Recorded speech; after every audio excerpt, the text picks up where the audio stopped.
Hello, everyone, and welcome to the Lords of the Night. With me, as always, is the Lord of Pain, Ranting Monkey. Hello. And the Lord of Pennies, Satsu 2 cents. What up, now? I'm your host, Scribe, the Lord of Punishment, and our guest will be along shortly, running a little bit behind. But hello, chat. Hello, everyone. Hope you're all having a good Tuesday, and that you've had a good week so far, and you have a good week ahead of you. Satsu, how are you doing? Significantly better than yesterday. Yes. I'm not unreasonably angry, so. And we're all glad for it. Yeah, I'm sorry about yesterday. I know that might have been entertaining to some, but I was not a happy camper yesterday, man. Mm-hmm. Oh, well. Into each life, a little must fall, so it's all right. Monkey, how are you doing? I'm good, thanks. How are you? Work was relatively quiet, and then biggest excitement of my day was going to the dentist. What a terrible thing to do. I know. But by the end, my dentist said I have beautiful, gorgeous teeth. Well, congratulations. That's right. So it's all I got to hold on to, man. I got nothing else. Anyway. But that aside, Monkey Dick, Jim Jones, movies, video games, hit that like button if you have not already, and many of you haven't because, I guess you're just waiting to see if it's worthwhile. I don't know. And please share our stuff, share it far, wide, sideways, and otherwise. I've said it before, we'll say it again. YouTube does very little to help promote content creators such as ourselves and many others. So if there's someone out there that you appreciate the stuff that they make, be sure to let people know by sharing it, retweeting it. I don't know, put up a sign in front of your house or something, I guess. Thank you. This is Kyle. Hello, chat people in Lawton. Hello, Kyle. All right. Well, let me see here if I can do this.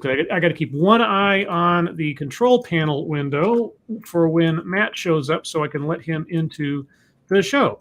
Thank you, Manic, for the Dogcat Fox. Hi, Dogcat Fox. So let me do this. I will put the story in this window so I can keep an eye on that window. All right. But anything else before we get into the schnoz guys? I'm getting a little bit ahead of myself. No, I'm good. All right. Well, put this into the so woke you're an insomniac file. And I stole that from your boy Pat, I admit. Let's see. Whoops. Didn't mean to close that. Thank you, Bacalo Driving 8-Man, for the communistic thumbs up. Appreciate it. And also, thank you, Tall Person. Happy International Tea Day, everybody. Tea. When was the last time I had tea? I bought a bunch of tea before the pandemic lockdown started, just on the off chance, because everybody was freaking out about, I started thinking about what would be in short supply if I needed it being locked down, and I bought like 3 or 4 boxes of tea just because they were on sale. And I'm like, okay. But I never used them, so I got like 2 boxes of Earl Grey and something else in the cupboard. I know, really exciting anecdote, but there you go. Anyway, so woke you're insomniac. San Francisco to rename Abraham Lincoln High School because former president did not demonstrate that, quote, Black Lives mattered to him, unquote. Huh. All right. A San Francisco district is planning to rename a school named after Abraham Lincoln because the former president did not demonstrate that, quote, Black Lives mattered to him. The president, who is often held up as an American hero for abolishing slavery, is just one of 44 historical figures soon to have their names scratched off schools within the San Francisco Unified School District. Other names include George Washington, Herbert Hoover, and Senator Dianne Feinstein, whose name will be stripped from the Dianne Feinstein Elementary School for allowing the Confederate flag to fly outside City Hall back in 1984 when she was mayor. Wow. Yep. No sin is ever forgotten, is it? The renaming of the schools comes as part of a nationwide reckoning around racial justice that has seen Confederate flags banned, military bases renamed, and statues toppled of racist and Confederate figures across America in the wake of the police killing of George Floyd. The district renaming committee decided Lincoln is not worthy of keeping his name on Abraham Lincoln High School because, quote, the majority of his policies proved to be detrimental to Native Americans, unquote. What? Wait a minute. Okay. You read that right. Quote, Abraham Lincoln is not seen as much of a hero at all among many American Indian nations and native peoples of the United States, as the majority of his policies proved to be detrimental to them, unquote, the committee meeting notes state. What does that have to do with Black Lives? I'm confused. Under his watch, indigenous peoples had much of their land taken away from them. In 1862, the Homestead Act, where citizens could claim ownership of okay, well, I inserted the of, but anyway, 160 acres of land, and the Pacific Railway Act, which gave railroad companies permission to build a transcontinental railroad through America, quote, led to the significant loss of land and natural resources, as well as the loss of lifestyle and culture for many indigenous peoples, the committee said. In 1864, the Lincoln administration then oversaw the deportation of the Navajo tribe from their land in what is now Arizona. The tribe was forced to march a brutal 450-mile journey to Bosque Redondo, New Mexico. The walk became known as the Long Walk of the Navajo, with at least 200 dying en route and over 2,000 dying during conflict before a treaty was signed in 1868, granting the Navajo permission to set up a reservation. This goes on for a long time with history lesson stuff and everything else, but anyway, so yeah, Abraham Lincoln, no hero to anybody, I guess, historically or otherwise. Okay. Still a sinner. Okay. Yeah. Well, that's how the world works now, I guess. Also, cancel culture and none of that stuff is real. Yeah.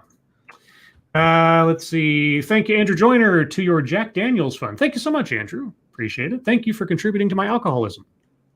I'm just kidding. Well, no, thank you. Let's see. Who's next on the block? I'm saving a couple of stories for when Matt gets here, just because crime stories and such. Let's see. Biden's Treasury nominee meets with racial justice activists and defund the police supporters. Cool. Because that's what I want to see our Treasury Secretary doing, considering defunding the police, except that I don't know if the Treasury Secretary has any control over that. But President-elect Joe Biden's nominees to run the Treasury Department held their first meeting Monday with racial justice and economic justice activists. Treasury Secretary designee Janet Yellen and Deputy Treasury Secretary designee Wally Adeyemo, quote, affirm their commitment to placing racial equity at the center of economic recovery, focusing on the households, businesses, and communities hardest hit by the pandemic, and to pursuing economic policies that address the long-term systemic and structural issues that have led to the racial wealth gap and economic disparities that exist today, unquote, the Biden-Harris transition team said about the virtual roundtable.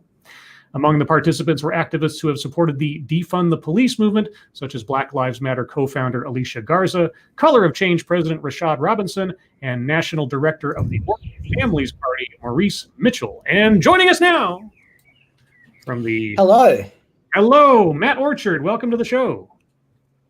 Hey, how you doing? Do I sound all right? I'm actually outside right now because it's a really nice day. I hope that doesn't affect the audio too badly. No, it sounds fine to me. It sounds fine. Awesome. Thank you. Well, thank you very much for having me. Sure. So, Matt, for those that in the chat that have no idea who you are and what you do, who are you and what do you do? It's probably most people, I guess. I am currently pursuing crime videos. I get crime and society videos, just making YouTube documentaries with footage already in the public domain. I guess my gig. Cool. Yes, I've done an interview with Matt previously on my Familiar with the Matter series, guys. That's in my playlist if you want to take a look at that. And there he is, live and in charge. Yeah, I realized I don't have an avatar, so I shouldn't deprive you of visual there. Oh, that's fine. Either way. And if you guys are interested, Matt's link to his YouTube channel is in the description, as well as his Twitter. He just recently released a documentary regarding John Edwards and the other guy whose name I suddenly forget all the time. Ted Haggard. Ted Haggard, that's right. The Tale of Two Narcissists. It's an excellent sort of duo documentary about hubris and ego. But amongst that as well, I highly recommend. You have to go to his channel to find it, unfortunately, but I highly recommend his documentary on the Daniel Holtzclaw case. It's back on search. So they obviously got complaints. I think, based on the comments I've seen on it, I think there's clips of police violence toward the start, and there's also the Holtzclaw case being what it is, detailed series of descriptions of sex crimes. I think some people were complaining that it was age inappropriate content, so they obviously took it off search for a while it was being reviewed, which evidently is a process which takes months. But finally that got done, so they've just slapped an age restriction on it, which is fair. It's adult content, and it seems in turn put it back on search. So Daniel Holtzclaw, Matt Orchard, search, you will find it. Cool. Yeah, highly recommend that one. It's basically a full-length movie and one of the most balanced looks at that case I think I've seen so far. So definitely take a look, as well as his other videos. But all that being said, let's get back to the schnuzz, as it were. So where was I? Oh yeah, the new Treasury Secretary is meeting with the defund the police activists. Let's see. Biden and other Democratic leaders have criticized the phrase defund the police recently. Quote, that's how they beat the living hell out of us across the country, saying that we're talking about defunding the police. We're not. We're talking about holding them accountable, Biden said in a meeting with civil rights leaders last week, according to the leaked audio first obtained by The Intercept. Quote, we're talking about giving them money to do the right things. We're talking about spending money to enable them to do their jobs better, not with more force, with less force and more understanding, unquote. Mr. Biden, what were you talking about again? The defund the police initiative. Yeah, words don't mean the words that they're using, apparently. Yeah, people kept... Has Biden like proposed a bill or something to take away... So far, he's met with civil rights leaders, and his Treasury Secretary designee has met with them as well. Or, well, I should say defund the police activists, let's say, as well as civil rights leaders. And so far, a lot of lip service is being paid. What actually that might turn into legislatively or executive order or something else, who knows? It's all just sort of like prep. But yeah, the defund the police thing hurt the Democrats quite a bit. In the election, at least numbers wise, if not for the presidency. And they tried to move away from that, but the problem is that the far left contingent in this country is all that kind of thinking.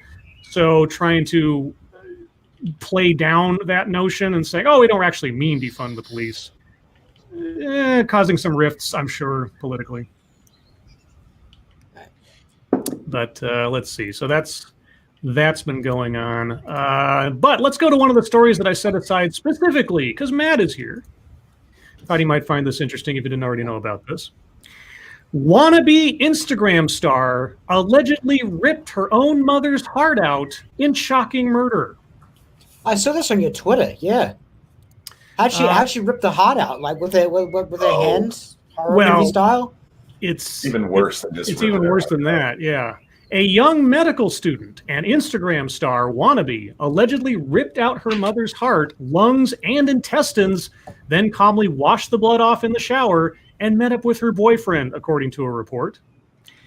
Anna Lakovic, 21, of Komrat, Moldova, initially used a kitchen knife to stab her mother, Praskovia Lakovic, 40, who remained alive after the barbaric attack at her home. The crazed daughter then carved up her dying mother's innards, according to the outlet. Lakovic is, quote, suspected of a terrible crime, unquote. The something I can't pronounce Pravda newspaper reported in an understatement. Quote, she stabbed her mother with a knife and then cut out the heart of a living woman, unquote. Quote, it is hard to believe, but she cut out the heart in the most literal sense of the word, unquote. It reminds me of Jurassic Park where they talk about the raptor eating you while you're still breathing. Right. I know. Right? Thank you, Pakal, the Driving Ape Man. Kalima, Kalima, Kalima. If you guys get that reference in the chat, then you've watched some old movies. It's kind of how these things. I don't like making light of like real people suffering like that, but like the case is so kind of cartoonishly awful that it's sort of difficult to not make jokes out of at the same time. It's so over the top and like like you say, it's ridiculous. It's something out of it. Like you couldn't write something and people would believe it unless it were true, kind of thing. Is this like one of those things where they just called him an Instagram star after the fact? Or did she, like, you know, because she was on Instagram and had, like, maybe, I don't know, a couple hundred followers? Or was this lady a big deal before? Well, so they kept calling her a wannabe Instagram star. She had she had 9,400 followers on Instagram. By now, I'm sure she probably has more than that. Pink Collar Driving and reread that. Reread that. Kalima, Kamala. Oh, is that a joke about Kamala? Oh, okay. It's Kamala, right? Yeah, Kamala. Okay. Everyone called her Kamala, and then she became relevant. So they learn how to say it properly. Yeah. But people in the news were saying Kamala for like the entirety of her run, weren't they? Yes. From memory, from what I remember. Yeah. And then they corrected it. They let everyone know how to say it properly when she became VP nominee. Yeah, she was Kamala up all the way through her failed presidential campaign, and then she fell out of sight altogether until after Biden won. Everybody's like, oh, she's probably going to be VP. I guess we better start respecting her pronunciation now if we want to get interviews in the future. To be fair, you should say someone's name correct. I'm not sure. I'm not complaining about it, but it's kind of just funny how, I don't know, like a sitting like person with power, actual public figure can have their name like universally mispronounced 4 months, and it's not really a kind of a deal. That is kind of weird with her too, by the way. Do you find it at all disquieting, the idea that, because she could, like, put it this way, there's a far higher likelihood of her being president than most vice presidents, right? Just it's the same with like McCain and Palin, why that was a concern. Yeah. It's kind of weird though that then again, I guess someone like Palin, as a counterexample, she never even ran. But it's kind of disquieting, the idea that like there's a very high chance that the next president of the United States could be someone that like no one wanted to vote for. Like she didn't get a single delegate. Yeah, we've spoken of that several times, and I mean that's always the case with the vice president. You know, the odds that the president might have something happen to incapacitate them or something. You know, you hope it never happens, but it's always a possibility. But in this case, it's almost, everybody's expecting that Joe's not going to make it through his first term, either due to health issues or cognitive issues or something. And he's made a step down, right? Yeah, and he's made quote unquote jokes before that if there was ever a major conflict between him and his partner, let's say in the Oval Office, that he'd just make up a disease and step down. He told that to Barack Obama, apparently, which was just ridiculous. But he's always had a bit of an off-color sense of humor, to be fair. That's one way. He had gaffes. It's gaffes, guys. It's just gaffes. Yeah. Monkey, what exactly is the rules about when is the most opportune time for him to step down, where the Democrats can leverage Kamala's place there most effectively? Would be after 2 years. He'd have to serve 2 years and a day, basically. And then that would give her the chance to have up to 10 years in office. Right, because then she could run twice for president without violating the rules. Yes. Yeah. So, they had that with Lyndon Johnson, right? He didn't end up running, but that was like a thing with him. Yeah, he declared he would not run again and seek office again when he could have. Yeah. Yeah. So. But he would have gotten like quite a stretch if he did run. That was the... Am I getting my history right there? Or? Oh, you're right. It would have been around the same amount of time because he was... November of 63. Yeah. That Kennedy was shot. Yeah. But yeah, so anyways, a Russian girl tears out mom's heart. Film at 11? Probably not. Crazy stuff happens in Russia, man. I tell you what. You ever see those dash cam videos from Russia? No. Oh, See, I'm a well, bit of an, as you can tell, I'm a bit of an Americaphile, so I don't look into other parts of the world as much as maybe I should. I can well, imagine it'd be pretty crazy. What goes on in like with authorities in Russia generally? well. I mean, if you want to know what like the at least in the '80s, at least the thinking of around crime and such, look up the serial killer Anton Chikatilo. He was Russia's worst serial killer, a child killer, and well, several other people. And the Communist Party was of an opinion that Russia has no serial killers. So they effectively just ignored these crimes for years and let this guy operate because they didn't want to admit they had the same problems as the capitalist pigs in America. And now I don't know what I say that I'm an expert on modern Russian crime, but that place has certainly got its issues, let's say. But anyway, what else we got? It's fucking cold, basically. Yeah, Yeah. that's what vodka. People Vodka's just for. go insane when it's fucking cold. Yeah. Speaking of crimes, first came news of a vaccine. Now come the scams. The newly approved Pfizer-BioNTech vaccine is slowly making its way across the U.S., but those eagerly awaiting their turn need to beware of dangerous scams and misinformation about the vaccine's distribution. Several government organizations have warned against scammers promising access to the vaccine in exchange for sensitive personal information, as well as companies selling bogus treatments promising to cure or prevent COVID-19. Quote, the FBI has received complaints of scammers using the public's interest in COVID-19 vaccines to obtain personally identifiable information and monies through various schemes, the FBI wrote in a statement to CNN.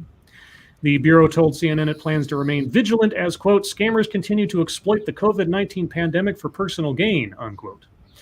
Meanwhile, U.S. Immigration and Customs Enforcement is working to stop the sale of unapproved COVID-19 drugs, and the Federal Trade Commission has issued warning letters to 7 companies selling products with, quote, scientifically unsupported claims, unquote, to cure those infected. Quote, selling fake vaccines and other treatments is likely only one of many ways scammers will try to cash in on the vaccine release, the Better Business Bureau warned in a news release. Watch out for phishing messages attempting to trick you into sharing your passwords and personal information. Well, that's always good advice. Yeah, and then they go through sort of the history of like pandemic scams are nothing new. Well, I mean, any crisis scams are nothing new. Yeah, so be careful of people promising you instant cures without actually going through the normal channels, guys. Are there people like buying black market COVID cures? I don't know. I mean, I remember the fish tank guy, even though that wasn't actually him trying to cure himself, but people believing that, you know, you just have to take something to indemnify yourself from infection or whatever. You talking fish about tank the like hydrochloroquine? Sorry, what? The hydrochloroquine? Yeah, the guy who purportedly took the fish tank cleaner because it had hydrochloroquine in it, but His wife fed it to him. Yeah, his wife poisoned him to death. Yeah, I mean, but at the time, everybody was like, "Oh my god!" Oh, so that was a fake story, was it? Well, it was a real story in the sense that he did die. A guy died of it, but he wasn't taking it because he thought it would cure COVID. Right. No, his wife poisoned him and then tried to cover it up or something, or someone decided to spin it that way. And then every news outlet went crazy, going like, oh, "He listened to President Trump and now he's dead." And like, no, that's not what happened. But. Now, what's your guys' opinion on that? I know this is kind of like a somewhat political show, right? You talk about current events. It's like sure. I'm not like with the Trump bleach thing, right? Like the point of contention I have is people complain that it was misrepresented in terms of people said, "Oh, the president said, you know, drink bleach," and he didn't say drink bleach. But what he said was pretty fucking crazy shit for a president to be mouthing off live at a press conference in the middle of a pandemic, and kind of one part of like humor and commentary is like a bit of hyperbole. Like, do you think the way that broadly covered was unfair? Obviously, the guy drinking it and dying at home, that turned out to be unfair. But was the criticism generally of what he was saying unfair in your opinion? I would say so, especially if you take the bleach one, because what he said there, he was actually talking to doctors who were sitting there at the stage, and suggested that maybe there was a way to use disinfectants of some kind within the bloodstream. And that immediately got turned into Donald Trump said you should drink bleach. And that's how it was actually covered in the media. Yeah. So in that, yeah, absolutely was unfair. I think Donald Trump could have said, come out and go wait for your doctor. And they would have come out and said, well, you really shouldn't wait for your doctor. You should probably drink bleach, because there was that much hatred for the man in the media. Yeah. And there are what they did was disgusting. That back up what he said. Like, they're not used, widely or whatever, but it just they purposely and directly misrepresented what he said and turned it into a narrative that it specifically wasn't. And that's the part that I think was malicious. Like, if you just want him to shut up because he doesn't know what he's talking about, then fine. But that was a little more direct. And I don't want to go like too overboard with like asserting certain things of like, oh, such and such never said. I don't know what Anderson Cooper or whatever say on any given day. I would, and again, so I'd need to check the clips of the contemporary clips of the time. I don't recall though people like Anderson Cooper, like actual anchors, literally going on the news and asserting the president said today that people should drink bleach. Are you going that far? I'll address that, actually.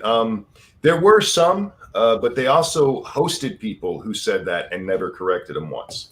Yeah, they would say it in their Who would absolutely say, the president said to drink bleach, and then go, yeah, that's true. And then laugh along with it instead of going, actually, that's not what he said. Yeah. They definitely enabled the rhetoric for sure. Would you at least concede, because did I step on someone's toes? No, go. I said, go ahead. Go. What were you saying? All right, cool. Would you like at least concede, like being like, you can say the media like get way carried away and go overboard, but at this like criticizing both at the same time type thing. Would you concede at least that he was speaking out of turn in terms of like what a president should be saying at a press conference? Like, you wouldn't see Obama, Bush, Clinton, Bush Senior kind of just going, like disinfectants, maybe they could work. Like, there's a general understanding that the president should be very careful about what they issue in the public domain because eyes are on them and people are listening to them and taking action on that kind of thing. I'll take this one. I always thought from the beginning that Trump is the kind of guy who always has to come across as being on top of everything in the room at any particular point. And his ability to meter himself and understand that he's not just Donald Trump anymore. He is representing something larger than himself. But of course, I don't think Donald Trump sees anyone than himself as larger than anyone else. So, he's always taken out of context intentionally in many cases. He says things that are stupid all on his own plenty of times that can be covered fairly.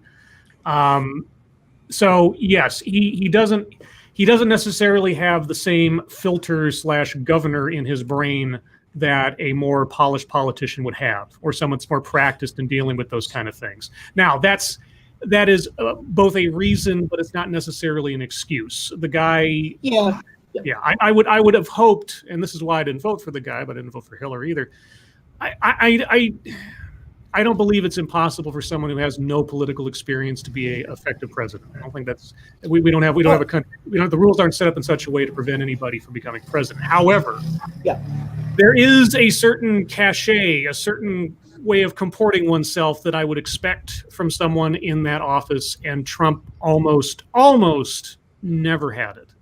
But on that same token, the media is so guilty of taking anything and everything the man said, whether it was left, right, center, or otherwise, and turning it into the worst possible thing. The worst example I have, when he was talking about the Space Force, which, you talk all day about how effective an idea that is. But either way, he's talking about the Space Force.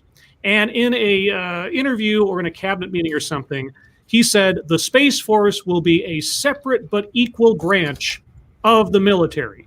Separate but equal. And then the story that came out that day was Donald Trump uses the language of segregation when talking about the Space Force. I didn't because even catch that one at the time. It's yeah, right. I mean, yeah, the phrase at least historically is best known for talking about keeping the races Jim separate. Crow and shit. Yeah, exactly. But he used that phrase. They went into this and said it was a secret message or something about blah blah. It was and this is CNN. This wasn't like some podunk outlet or something. CNN wrote that story. So it's a combination of, you have an egotistical blowhard, but you also have a media who is willing to cry wolf on everything the man says or does, whether it's relevant or true or not, which makes him a victim half the time, when you could be legitimately criticizing about a whole bunch of other things the rest of the time. See, I can get on board with that, and I guess that's essentially the heart of what I'm trying to put across, is that I totally agree that because Trump is so polarizing and inspires, understandably, like, right, he's a brash, polarizing, kind of garish dude, inspires so much contempt in so many people that you do get this effect, including among many in like the mainstream press, where, you know, they want to blame Donald Trump if it rains on their birthday or what have you. Yeah. But I think in the process of pushback against that phenomenon, a lot of people start defending him for, you know, virtually everything. You get this kind of like, you get the opposite kind of problem coming up in the response to that problem. Well, that's the reason why they shouldn't do it. This is our argument for why they shouldn't take every single thing that comes out of his mouth and blow it out of proportion, because you are giving people the opportunity to come out and defend him at every turn, even when it's not warranted.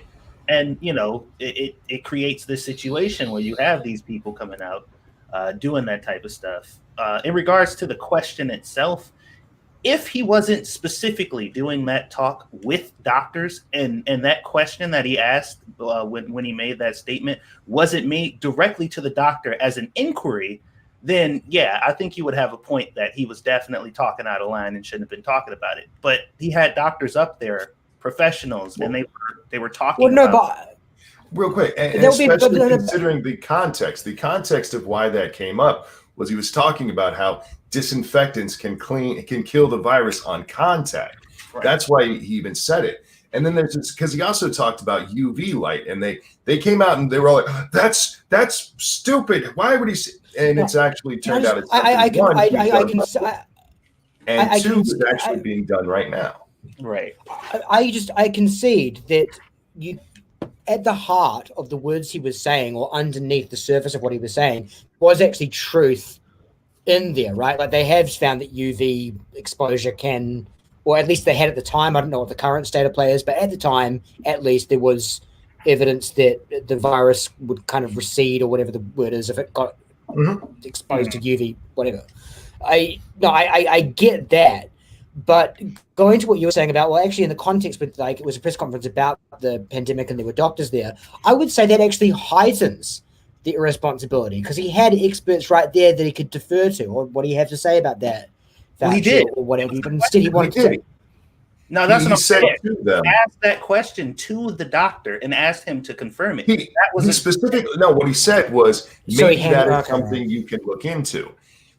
That's what he was saying to doctors at the time. And you also have to remember, this is at a time when the press has decided that these meetings aren't even worth having anymore. They're just Trump events. And the only reason anybody paid any attention is because somebody decided to scream, Donald Trump said, drink bleach. To the point where the company Lysol came out that day and said, please don't drink bleach. Yeah, that was... all right. Well, a very lively conversation, but we have to move on. I just want to point this out before we move. I get what you're saying, Matt, and I understand the notion that, okay, it's just going to, some people just always defend Trump. I don't always defend Trump, but the media has forced me so many times, like this specific thing, to go over it and be like, you guys are just lying about the man. If you have a problem with something he actually did, by all means, bring it up. And if you want to look at what he said and go, okay, maybe that's not presidential, that's a matter of taste. I personally don't have a problem with it. I wouldn't have a problem if Obama did it or if Biden does it, as long as it's done in a manner that is consistent with talking with experts and saying, hey, this is something that happened. Is that something we can translate into some kind of medical knowledge, rather than coming out saying drink bleach. If he had said drink bleach, I'd have been one of the first ones up there going, Mr. President, are you out of your No, fucking and I'm mind? not like I get he didn't do that. And like I mean, look, we do disagree about generally how sorry, I'm mumbling all of my words today. Oh, But how there fine, generally fine. should be a kind of general standard of how the president conducts himself, and we can discuss that another time. But I would say, just in terms of like common ground and like empathizing with where you're coming from, I totally get what you're saying about sometimes you're forced to defend him, even when you're by no means necessarily even a supporter. Like So many times. the good people on both sides thing, right? That's probably I would say arguably the biggest example in his whole presidency, where you had a video where he says there were fine people on both sides, and I'm not talking about. He didn't even get asked a follow-up question. He immediately said proactively, and I'm not talking about the neo-Nazis. I'm talking about the people, saying we shouldn't take the statues down or something to that effect. Right, But it right. was still made out to be. Mhm. He said that the neo-Nazis marching were fine people. Like, you can't be an honest person and not push back on that when it comes up, because it's just demonstrably false. Yeah. But then people will say, "Oh, was he Trump supporter? Because he's defending Trump." And it's like, well, Jim, as far from a Trump supporter as there could be, but I have to defend him on that because it's not true. Yeah, the watchword for me always is I take neither credit nor blame for things I have not done, and vice versa. I don't hold someone to account for something they haven't done, even if it's somebody I don't like. If it's somebody I don't like, they should be held to account for the things that they do, not lied about or otherwise. And Donald Trump or Joe Biden or Hillary Clinton, anybody else, if you tell a lie and hold somebody to account for something that never happened, all you're doing is turning them into a victim. You're turning them into a victim of a lie, and it doesn't do anybody any good.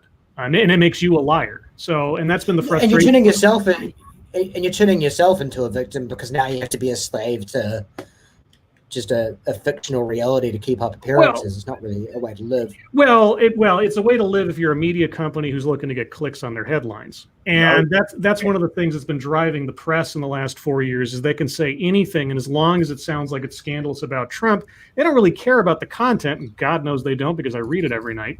They just care about getting eyes on it, or at least clicks on it, or people to repost their headlines, even if the headlines don't actually contain the actual truth.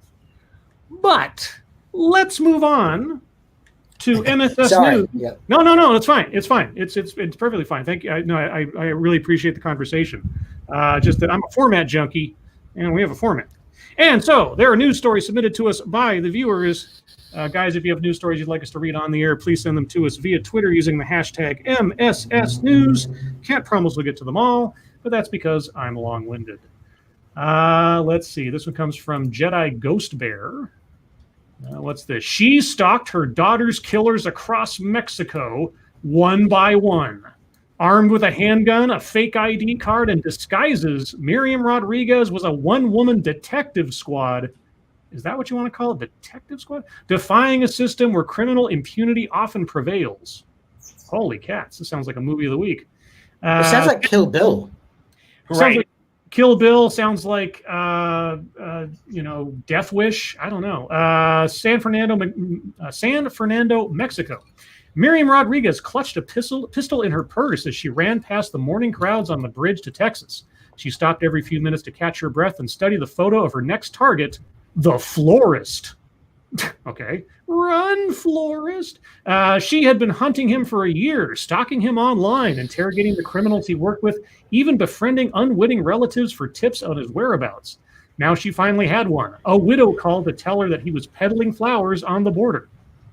Ever since 2014, she had been tracking the people responsible for the kidnapping and murder of her 20-year-old daughter, Karen. Half of them were already in prison, not because the authorities had cracked the case, but because she had pursued them on her own with a meticulous abandon. She cut her hair, dyed it, and disguised herself as a pollster, a health worker, and an election official to get their names and addresses. She invented excuses to meet their families, unsuspecting grandmothers and cousins who gave her details, however small. She wrote everything down and stuffed it into her black computer bag, building her investigation and tracking them down one by one. She knew their habits, friends, hometowns, childhoods. She knew the florist had sold flowers on the street before joining the Zeta cartel and getting involved in her daughter's kidnapping. Now he was on the run and back to what he knew, selling roses to make ends meet. Without showering, she threw a trench coat over her pajamas, a baseball cap over her fire engine red hair, and a gun in her purse, heading for the border to find the florist. On the bridge, she scoured the vendors for flower carts, but that day he was selling sunglasses instead. When she finally found him, she got too excited and too close. He recognized her and ran. He sprinted along the narrow pedestrian pass, hoping to get away. Mrs. Rodriguez, 56 at the time, grabbed him by the shirt and wrestled him to the rails. She jammed her handgun into his back. "If you move, I'll shoot you," she told him, according to family members involved in her scramble to capture the florist that day. She held him there for nearly an hour, awaiting the police to make the arrest. In 3 years, Mrs. Rodriguez captured nearly every living member of the crew that had abducted her daughter for ransom, a rogues gallery of criminals who tried to start new lives as a born-again Christian, a taxi driver, a car salesman, a babysitter. In all, she was instrumental for taking down 10 people, a mad campaign for justice that made her famous but vulnerable.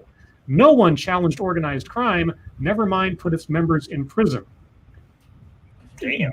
This goes on for like this is a small. Oh, that's not it. That keeps going. Yeah, this is a small novel. I'm gonna put the link in the description or in the chat if you guys want to read that for yourself. But holy cats, if that's not a movie waiting to happen.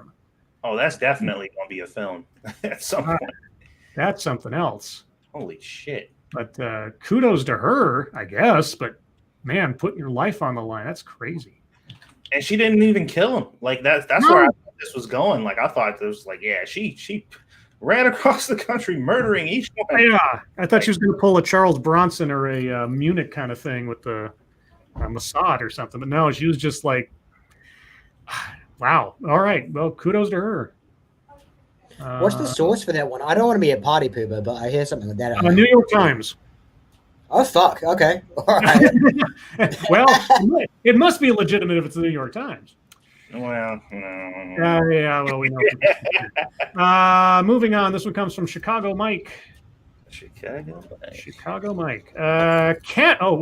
From very dramatic to just funny. Camel spotted shopping at Bath and Body Works with owner in Nevada. So you took your pet camel to Bath and Body Works? Okay. A whole ass camel. A big, it looks like an albino camel or something. A camel was spotted at a Bath and Body Works in Nevada recently with its owner, video footage shows. The bizarre scene took place in Henderson, just south of Las Vegas. June Hilliard, a passerby who was shopping next to the Bath and Body Works, captured the strange sight on video. The owner can be seen leading the animal by a leash into the store. The camel casually strolls in as staff and fellow shoppers appear to clear a path. Others out on the street can be seen with their phones out, capturing the unusual spectacle on video. And that's where the story ends, because that's all that's necessary, I guess. Well, do you need more? I guess not. That's all I need to know. Yeah, all right. I mean, was the camel dirty and stinky? Is that why they need to take it to the Bath and Body Works? I don't know. Did the camel start breakdancing? Because that would be more of a story I'd like to hear. Was it She was smoking? selling cigarettes to kids. I was about to say, yeah, was it smoking? What do you think dictates what's the threshold of when an animal isn't allowed into retail? Because generally speaking, I guess it's any animal, really, isn't it? I was going to say you can take your dog some places, right? Like some cafes and bars will allow like dogs in the outdoor area. But if you had a big camel, obviously that wouldn't be. I guess if it's a therapy camel, it probably. You got to have a prescription, right? You probably it would have to be whether or not you can keep it from pissing all over the place. Yeah, that too. Okay, so it's not about the animal; it's about whether or not it's trained. Yeah, that I could trust it was reliably trained. Yeah. It might be a bit about the animal. I wouldn't bring my pet tiger to Target. Oh, think of how easy the shopping would be. Well, okay, so now the qualification you're introducing is that it can't be a danger. Okay, so we're eliminating on that grizzly bears, tigers, lions, just Dogs. Yeah, when we say big dogs, do you mean wolves or do you mean domesticated big dog? Because like a golden retriever, I don't think anything you can't punt. Well, it takes out golden retrievers, though. So you're saying golden retrievers cross the line? Yeah, blind people, they shouldn't be allowed to shop anyway. Oh Okay, my all right. Hey, be careful. Those chihuahuas could bite your neck off. This one comes from Massive Dynamics. Oh, go ahead. We'll drop the animals in retail and cafe lounges. That's fine. Go ahead. Okay. Another story, strangely enough, from the Nevada, Las Vegas area. Man climbs onto commercial jet wing at Las Vegas airport, falls, and gets arrested. Oh yeah, I saw this earlier. That was funny. Cell phone videos show the man wearing what looks like khaki-colored sweatpants and a fanny pack shimmying along the wing. Okay. Las Vegas police arrested a man who they said they found clinging to the wing of an Alaska Airlines jet on the tarmac Saturday afternoon. Oh, I thought he was like on the wing as it was taking off or something. Cell phone video showed them. Yeah, we were talking about that. At one point, he rolls his pants leg up, appears to throw his shoes at the officers, and then tries to climb even higher up the wing. A group of officers walks out on the wing, but before they reach him, he loses his grip and falls to the pavement, appearing to strike his head. Ouch. Officers and firefighters began rendering aid. The man eventually was arrested. The airline said in a statement that the plane was preparing for takeoff en route to Portland as the man approached it on the tarmac. Oh, if the guy was going to Portland, I'm sure he's probably nuts. Police were called, and the airline is cooperating with law enforcement in the investigation. Okay. Well, there you go. What kind of drugs does it take to make you want to kick it on an airplane wing? No. See, Satsu, he wasn't on drugs. He was sober. He was trying to get high. No. You should go sit down in the corner for that one. Oh, that was good. Come on. You ain't even make Matt smile with that one, bro. I know. Hey, you know the things. Smiles. You know the things this man has seen so far. I'm surprised anything makes him smile anymore. He's seen such horrors. Let's see. Okay, this one comes from Sean Uli. Come on, you can do it. Turn that single gear. Okay, cops respond after text autocorrects swabbed to stabbed. Oh. Tomato. A Wisconsin woman's text sparked a full-blown police response after it autocorrected to say she was being stabbed instead of swabbed for COVID-19. The unidentified woman's frantic father called 911 after receiving the alarming message late last month. Quote, he indicated that his daughter was being stabbed, possibly by a live-in boyfriend, Menasha police officer Nick Olizak told the local paper. At least 8 cops rushed to the woman's apartment to check up on her. Then, much to everyone's surprise, the woman showed up unharmed. Turns out she'd gone to a clinic to get tested for COVID-19 and had told her dad she was being swabbed without noticing autocorrect changed the word to stabbed. Quote, she said she was fine and it was all a misunderstanding, the officer said. The mix-up lasted around 25 minutes. Olizak noted, saying officers had, quote, used an abundance of caution, unquote. Well, understandable. He said it is always best to check a text before sending it to authorities to make sure no words had been mistakenly changed. He didn't send that to authorities, send it to dad. Yeah, that's what I'm confused about. Yeah, that was interesting. Yeah, because she sent it to her dad. Her dad then called the cops. So, yeah. No, here's what's annoying me. This is like an example of like the worst kind of news story where they managed to omit literally the most important aspect of the story. They never said the precise text message in that story, did they? No, they never gave us a quote, but I'm assuming that's the only fucking thing I want to know. Yeah, I'm exactly how it was worded. I'm assuming like if you say I'm at the clinic getting stabbed, it's like how the fuck did you think that wasn't a typo? But if it was like I'm assuming getting stabbed right now, exclamation mark, well maybe yeah. Yeah, I'm assuming it was something relatively ambiguous, like Dad, I'm getting swabbed, and instead of just it was something like relatively short and simple, and then he overreacted. So yeah, that would make more sense. But I want to know. Yeah, but even then, I'm getting stabbed, or I've been stabbed, or something like that. This to me, he just didn't like his daughter's boyfriend. Because did you catch that part? Made by his daughter's live-in boyfriend. Yeah. Mm-hmm. Accident, my ass. Thank you, Native. Autocorrect is why people lose wars to emus. Too much reliance on technology. Wow. Wow. Shots fired. Damn. Okay. Moving on from that one. What is this? This comes from Polydub or Jack. Is Jack Polydub, and I just don't know anymore? No, Or is Jack Polly just somebody else who's taken both names? that's James Colley. Oh, okay, I see. That comes from me misnaming him both of those. Trying to keep up with everybody's monikers and the lore and thing on here. University Interscholastic League hands down punishment to Emmanuel Duran, Edinburgh, after referee attack. Okay. The University Interscholastic League Executive Committee voted unanimously to suspend Edinburgh High School senior Emmanuel Duran from competing in UIL-sanctioned events for the rest of 2020 to 21 school year during a virtual meeting Monday. Duran, who was ejected from a football game against Far San Juan Alamo on December 3rd, returned to the field and slammed official Fred Garcia to the ground before he was led from the stadium by Edinburgh police officers. Okay. Yeah. There's stills of him doing this, and he basically just, he full on tackled this guy to the ground and slammed his shoulder into him. That's not good. The Monitor reported the vote was 5-0 in favor of suspending Duran.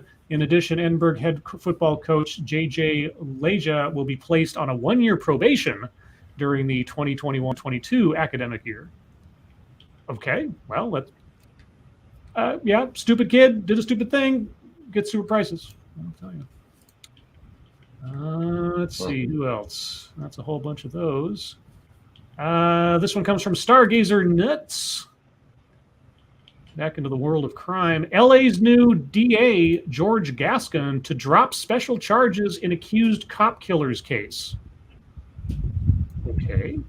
The new district attorney in Los Angeles wants to drop special circumstance allegations against a man charged last year with shooting an off-duty law enforcement officer in the head. The move by DA George Gascon has angered the sister of Los Angeles County Deputy Joseph Gilbert Solano. Quote, completely in shock, I can't even tell you, my heart just dropped, I couldn't believe it, unquote. Christina Solano told the News, quote, he should be there for the families. We are the victims here, not this person who shot him. I don't understand what his purpose is to let these murderers out of jail. I don't get it. He's like the devil. I don't understand it, unquote. Rhett Nelson, 31 of Utah, was accused of walking up to Deputy Solano at a Jack in the Box fast food outlet in Alhambra in June of 2019 and shooting him in the back of the head. The 50-year-old Solano died 2 days later. Earlier that same day, prosecutors said Nelson also fatally shot Dmitry Kotslov, a professional skateboarder from Russia. After his arrest, Nelson was charged with 2 counts each of murder and second-degree robbery, as well as 1 count of attempted murder. His case also included special circumstance allegations of multiple murders and murder by means of discharging a firearm from a motor vehicle, as well as allegations of using a handgun in the commission of the crimes. As charged, Nelson faces a maximum prison sentence of life in prison without the possibility of parole.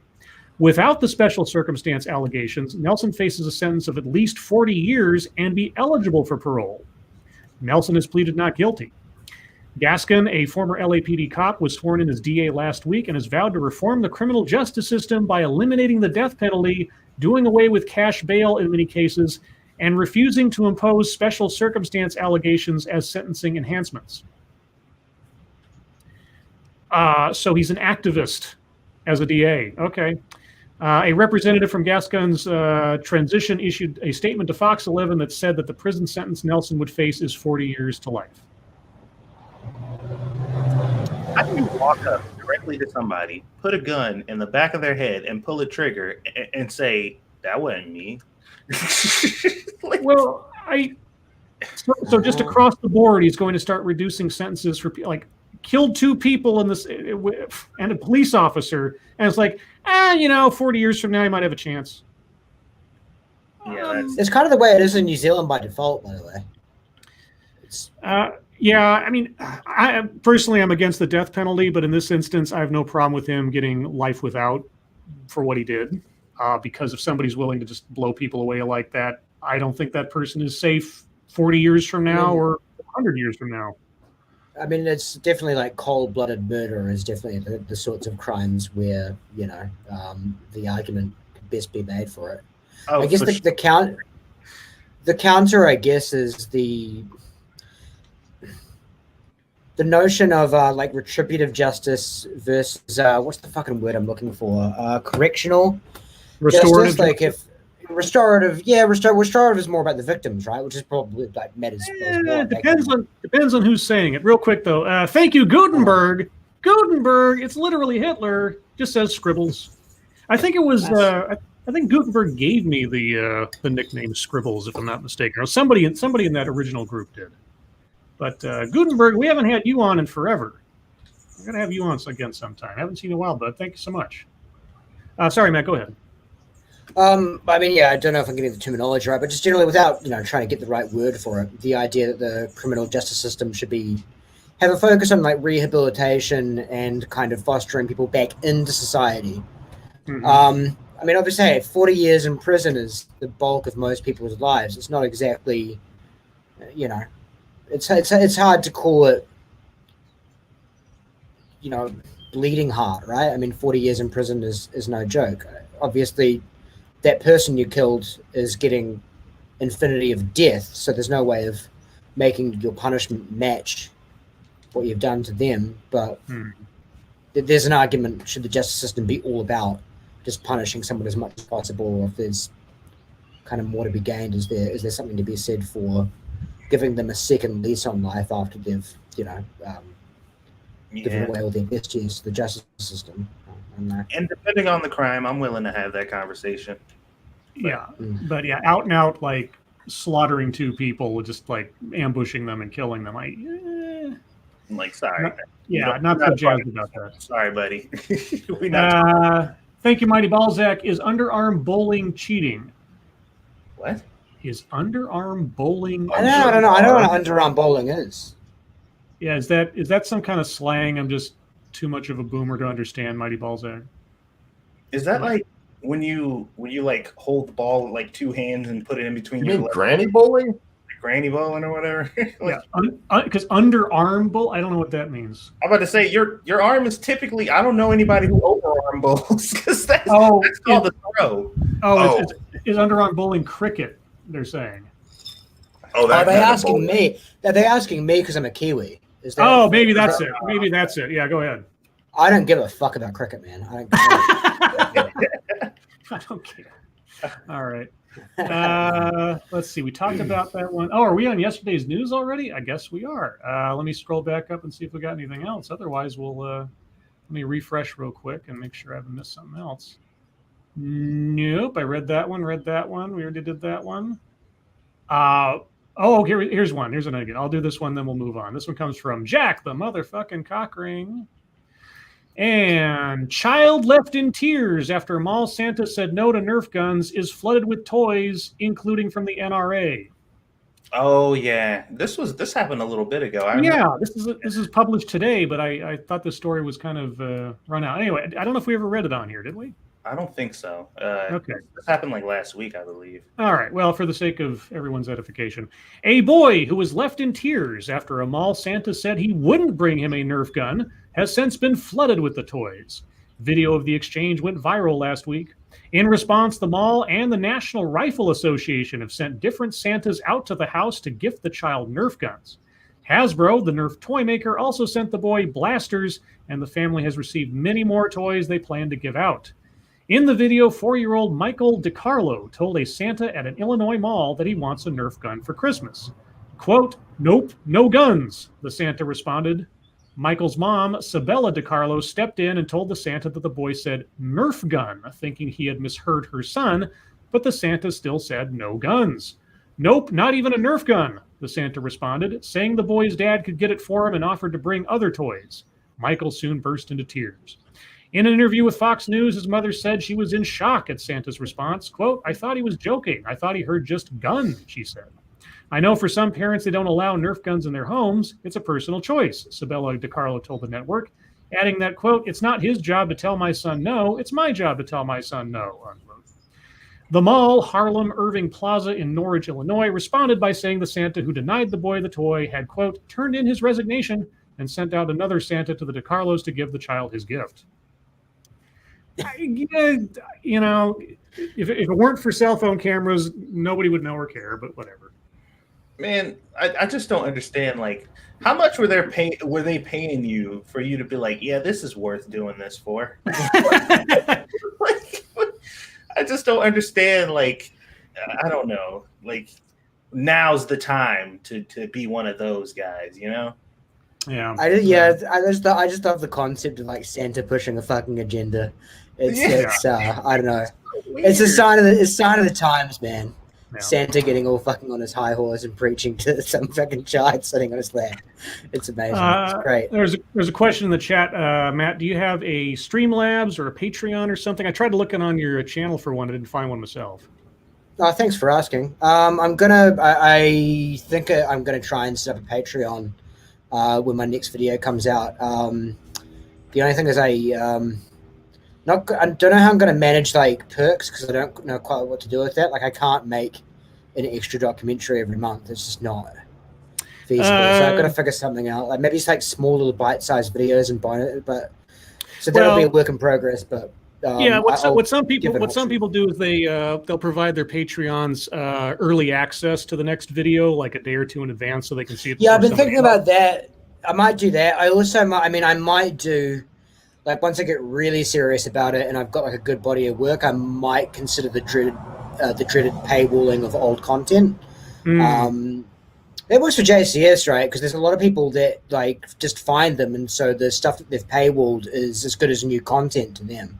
So there's an option for the future, and like the other thing might be like not feature length, like hour-long things, but I might experiment. I might use the Patreon maybe as a bit of a sandbox, like just like pull out like a short funny video and see what people respond to, and maybe I can figure out like less burdensome kind of projects that I can start kind of just flicking out on there. Okie Native suggests early access and Discord perks. So if you start up your own sort of Discord channel for your deal and have stuff on there, you could also do Patreon only live streams or discussions and Q&As and things like that. Good ideas. I was thinking about Discord and like maybe a Facebook group as well. But the other thing is like I guess that always sucks with a startup, right? Because I'm still like relatively small. And what's the conversion rate for a Patreon? Like 1 in every 1,000 of your subscribers. That's probably really successful, honestly. So like a Discord and a Facebook group with like 10 people on it. I don't know, but then again, you got to start somewhere, kind of build it, just let everyone know. I'm not saying it's actually worth $5, but we can maybe build something and make it cool over time. So, yeah, okay, good ideas. We'll see how it goes. Well, given the quality of your videos so far, I mean, the amount of support like Jim Can't Swim got in the interim between his long videos, and people just like dying to see the next one because it's such high quality. I don't think you'd be harmed at all by just starting a Patreon and just having some simple stuff to start off with and just see where it goes. I think you're right. And that's kind of the realization I've come to. So I think I'm going to try and launch one with whatever perks may or may not be, kind of in a week or so from now. Sure. And whenever you do, be sure to tweet that out and I'll retweet it and everybody else will. But with that, we're at the top of the hour, so we're going to go on to YouTube time, what we've been up to on the wonderful world of YouTube. For myself, I'm hosting this show. Other than that, tomorrow I may do another TED Excellence. It depends on work stuff. Actually, no, the meeting got moved till Thursday. Okay, so I might do a TEDx tomorrow just because I have the day free from work extra things. But just keep an eye on the Twitter for that. I will post a notice when the time comes. Otherwise, I don't have any other major YouTube plans this week. So there you go. Monkey, what have you been up to? Just did a Monkey in the Morning. That's all I did. That's all you did? All right. Satsu, how about you? Recorded some footage for my game channel and also recorded some footage for my cooking channel and put those in the backlog so I can edit those when they come up.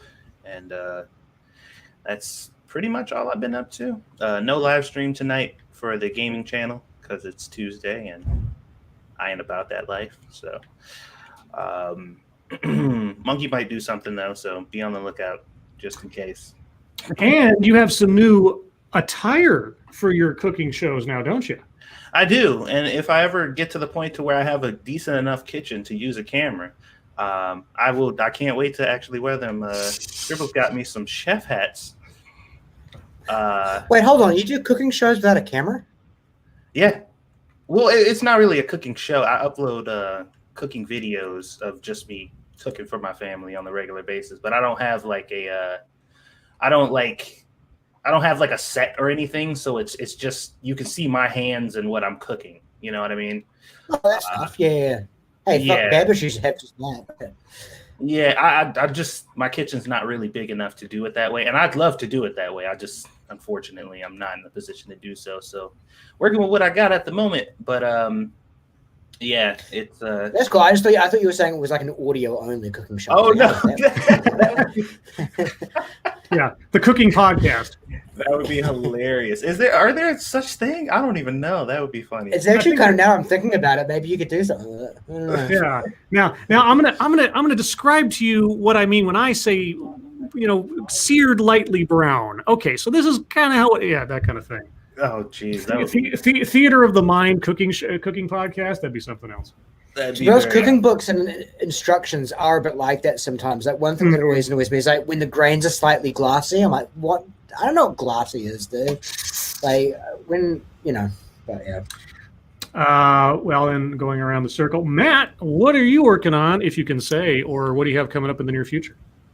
Yeah, I can say. The Curious Case of Sandy Melga is the next one. Oh yes, that's right. So this is I'm aiming for Christmas Eve or Christmas Day, but don't hold me to it because it's silly season, so I don't know what I'll kind of get distracted by. But I think I'm on track just. But yeah, woman in Houston, Texas, kind of gets discovered barricaded in her bathroom closet with her hands and ankles bound.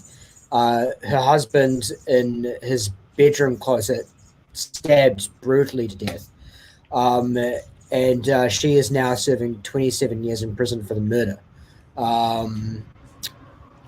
I guess that's enough of a preview for it, right? Yeah. That's going to find out more about that. Yeah, there's a mystery to it, but I won't say what it is. Now, without giving away anything per se, you did say on Twitter that you were having some time trying to figure out how to do the narrative. Have you figured that out? Yeah, pretty much. The script is, I'd say, 98% written. It's been the first time it's honestly it's the first time I've made a video where I've actually had to figure out what the angle is while writing it.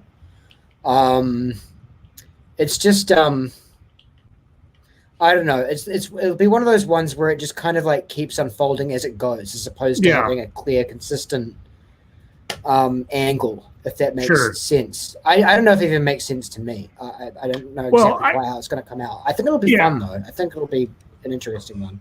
Yeah, I'm fairly familiar with the case, so it'll be. I'll be very. I'm looking forward to seeing how you decide to tell the tale. Thank you, Okie native Nathan Larson. He's a POS and a piece of work. Who's Nathan Larson? Anybody know who Nathan Larson is? Okay, I don't know what that was in reference to, Okie. So I'll just. You know what? I'll just Google it. Let's find out who's Nathan Larson. You can do that. What? You're in control. It's Nathan Larson. It rings a bell. That's why I'm interested. So does anyone else feel like they've heard the name? It sounds familiar. I'm just not sure why. Yeah. Is he the subject of a crime of some sort or criminal thereof? It doesn't look that important.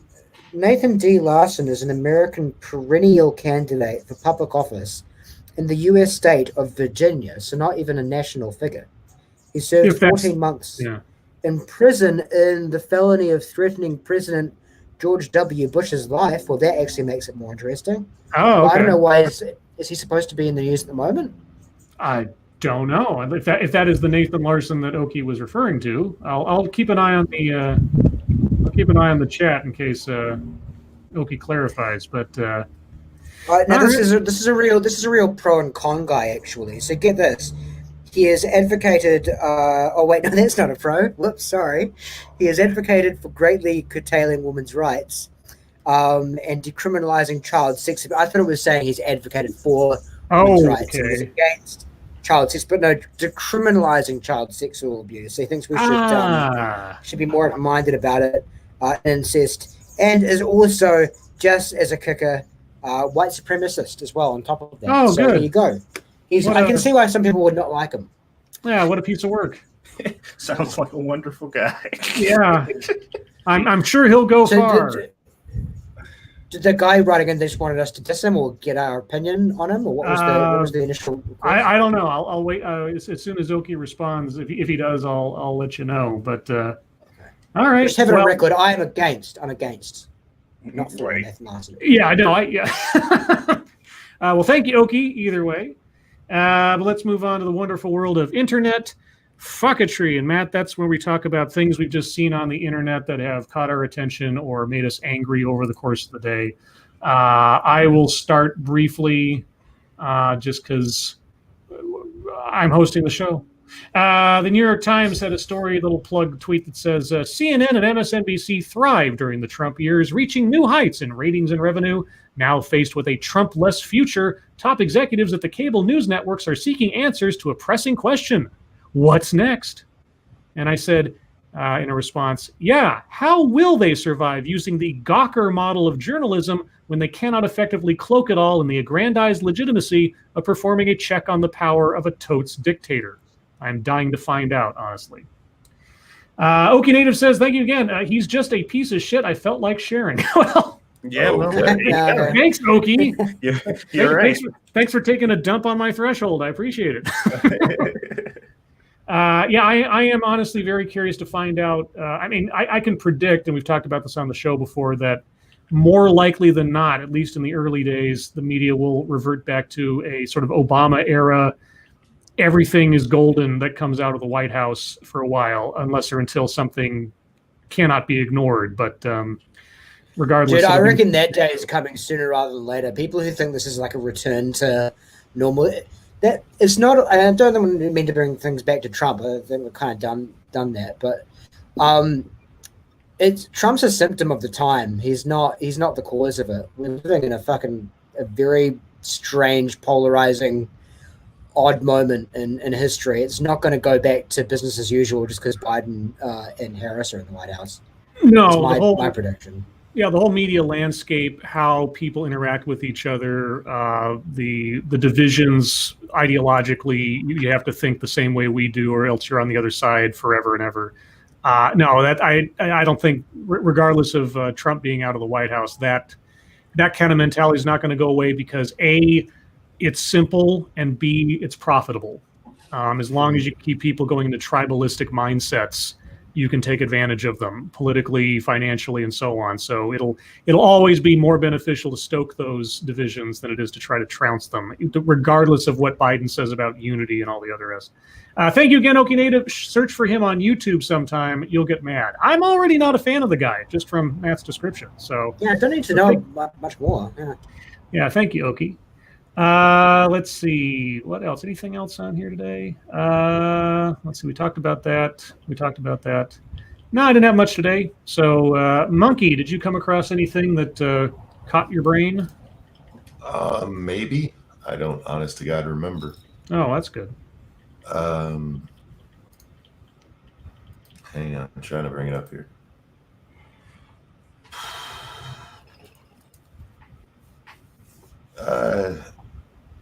I'm just going to say no. Oh, all right. Satsu? Well, one of the things I saw was over on Facebook, and I don't know if you guys caught wind of this story, but it came up probably a couple days ago, and it was about a little kid who was 6 years old who apparently plays Call of Duty Warzone. They were saying he got banned or whatever. And that was it wasn't a big story. It was just kind of oh, wow, what happened? Apparently they lied. He didn't get banned at all. Nothing actually happened. They just wanted to create some kind of viral story. Well, oh, great. Yeah. The reason they created the viral story is because the kid is trying to get in what's called Phase 5. Okay. The Phase team, the video gamers. Oh, right. Okay, Phase. Right. Okay. And Phase 5 is this thing they run for younger kids. And this kid who's, was he 6? he's in the top 20 finalists, and the phase team said that for the next stage, they had to create the finalists had to create a viral video. Oh. And this was the parents' idea of how to make a viral video. Wow. So did he win? Yeah. They haven't announced yet. Okay, that given what it takes to become "quote unquote" viral these days, that could be a risky proposition to try to encourage people to do. I think back to that girl and her boyfriend are trying to get viral videos, and so he says, "Hey, shoot me through this phone book; it'll stop the bullet." And then she killed her boyfriend. Wow, where did she get that from? The phone book thing. Yeah. Oh, this is a story from like last year or something, where these two not very smart people, they were trying to promote their YouTube channel, and they wanted to make a video go viral. So the boyfriend had the brilliant idea of, hey, I'm going to hold this book in front of my chest, and you just shoot at it, and we'll film it, and it'll be one of those sort of like prank videos. But I'm saying, where did they get that from? Where did they get the idea that the phone book would successfully stop the bullet? I'm sure the guy saw something, but the problem the problem is that if they'd had, I don't know, a 22 or something, little pistol, maybe, but the girl had like, what was it, a 357 or something? It was a 50 cal. 50 cal, yeah, 50 cal gun she used on a phone book. Like, that's not going to stop it. But he didn't. They were just dumb. That was on. I think they did something like that on MythBusters too. Like, I was gonna say that's what happens when you don't watch when you miss an episode of MythBusters. But yeah, go on. Thank you, Okie Native again. How does the guest feel? The guest is Matt about stair demons and turtle caves. Oh no, cereal as soup and hot dogs as sandwiches. The dog, cat, fox controversy. Okay, well, Okie just listed off about 4 or 5 stream lore issues. We'll get to those momentarily. Thank you, Okie Native. Thank you, Bacala Driving 8 Man. Shoot me with this 50 caliber pistol while I hold this. Yeah, that was the logic there. Okay, Matt. Can I find out what happened on the MythBusters episode? Sorry, I just want to leave that hanging. The Mythbusters. Well, I remember there was a MythBusters episode where they tested different bullet things, like can you shoot somebody through the water with a bullet and things like that. I think they did several. Data just put it in chat. They shot through an engine block with a 50 cal handgun. That's what it was, yeah. So it showed that 50 cal can do it. A phone book didn't even slow it down. No, it's balsa wood basically for the thing. Let's see. Okay, Matt, how do you feel about tongue buttering the turtle cave? Is that like an oral sex thing? Yeah, close enough for horseshoes and hand grenades. Yeah, more like. Yeah. Okay. What it is? Well, I know it is. I know. So, I'm just embarrassed to have to ask our guest this because I'm being asked to. But it is part of stream lore. Yes, it is. Okay. Yeah, I'm all for ass licking rights and everything. Yeah. Oh, okay, right. That kind of against unhealthy. Okay. All right. Yeah. I was like, oh, okay, that's a new one. Yeah, we hadn't had that before. Okay, the next important question is cereal soup. Cereal soup. Is cereal soup? Oh, I hadn't heard that one before. I heard hot dog and sandwich. Cereal soup. No, this is going off gut because I haven't looked up like the definition of soup. But I always thought soup. Definition of soup. I always thought soup had to kind of be hot. But no, there are cold soups, aren't there? Yeah, there's gazpacho. Gazpacho soup is a cold soup. And it doesn't need a sauce base, right? Because you've got like stock and everything. That's the question. Do you think? I guess it is. Just checking myself and like thinking about the sort of parameters and qualifications on soup. I don't see any reason why it shouldn't be. It's kind of like a dessert soup. It's like a sugary soup. Yeah, sure. Exactly. Okay. Well, you side with Monkey, and you don't side with me, so we can't be friends anymore. I would never call it soup, but if you're challenging me and let's say like explain why it's not, I can't. It is. Okay, I'm having. not going to call it so moving forward, but I concede it technically it is. I think. All right. I'm having Vietnam flashbacks, so let's just stop that right now. And okay, now here's the thing: Matt is going to have no idea who Dog Cat Fox is, so that's going to be a long story to have to explain. But Okay. it wasn't a super chat, so here we go. Okay, so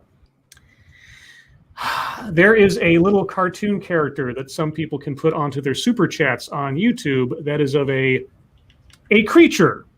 And I didn't know what kind of creature it was, but it could variously be a dog, a cat, or a fox. So I just one day said, that's Dog Cat Fox. And Dog Cat Fox lives with me on the moon, where I do my TEDx shows and all that. He's a genetically engineered pet for living with me on the moon. Well, there was an allegation a week or so ago that Dog Cat Fox is a rapist. And I strongly discourage anybody from thinking that because Dog Cat Fox is a harmless friend to all people. But this keeps going on. Matt, what do you think of the Dog Cat Fox controversy? Well, I mean, I wouldn't ever accuse anyone without, evidence of the accusation. Monkey. So why Right. why is Dog Cat Fox a rapist?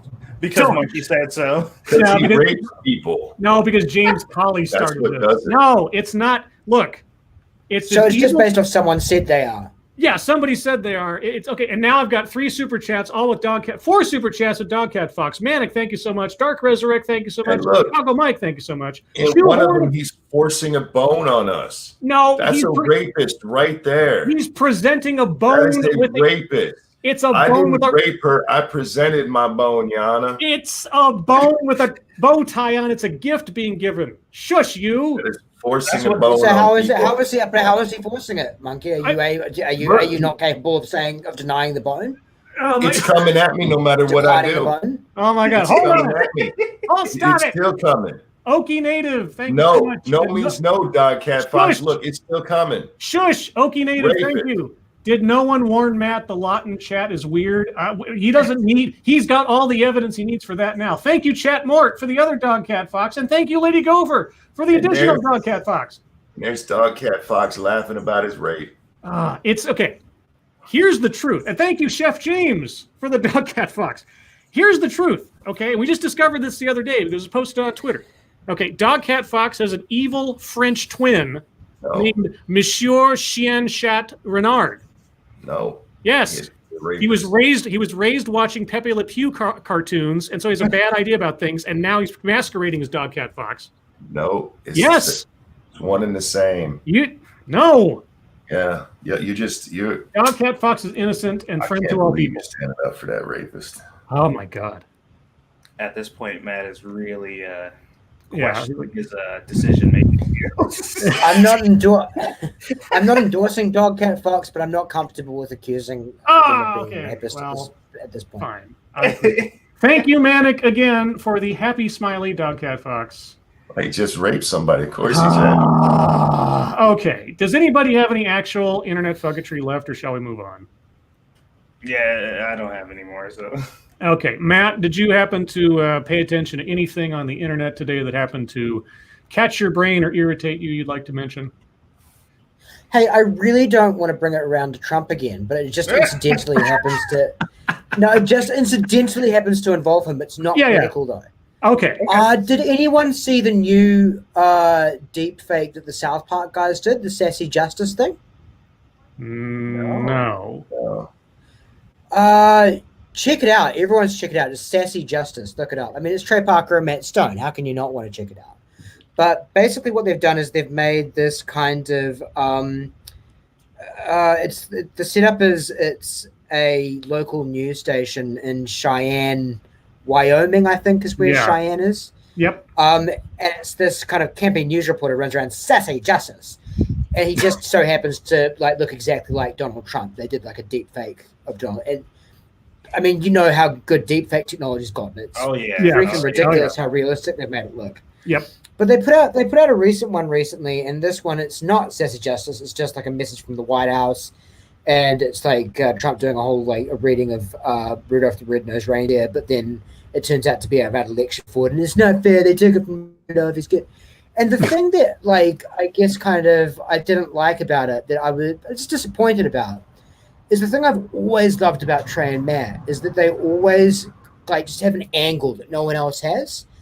And I was watching this and I was thinking, like, you know what? It's funny. And if it was on Colbert or whatever, like, I'd laugh at it. I would say it's one of like Colbert's better things that he's done in a while. But it was way too same for Trey Parker and Matt Stone. Like, it just didn't have the edge that their kind of stuff has historically had, if you know what I mean. Like, it felt like the kind of thing the joke everyone's making. Yeah. So I guess that was something that was kind of disappointing and kind of like stuck in my craw a little bit in the internet past couple of days.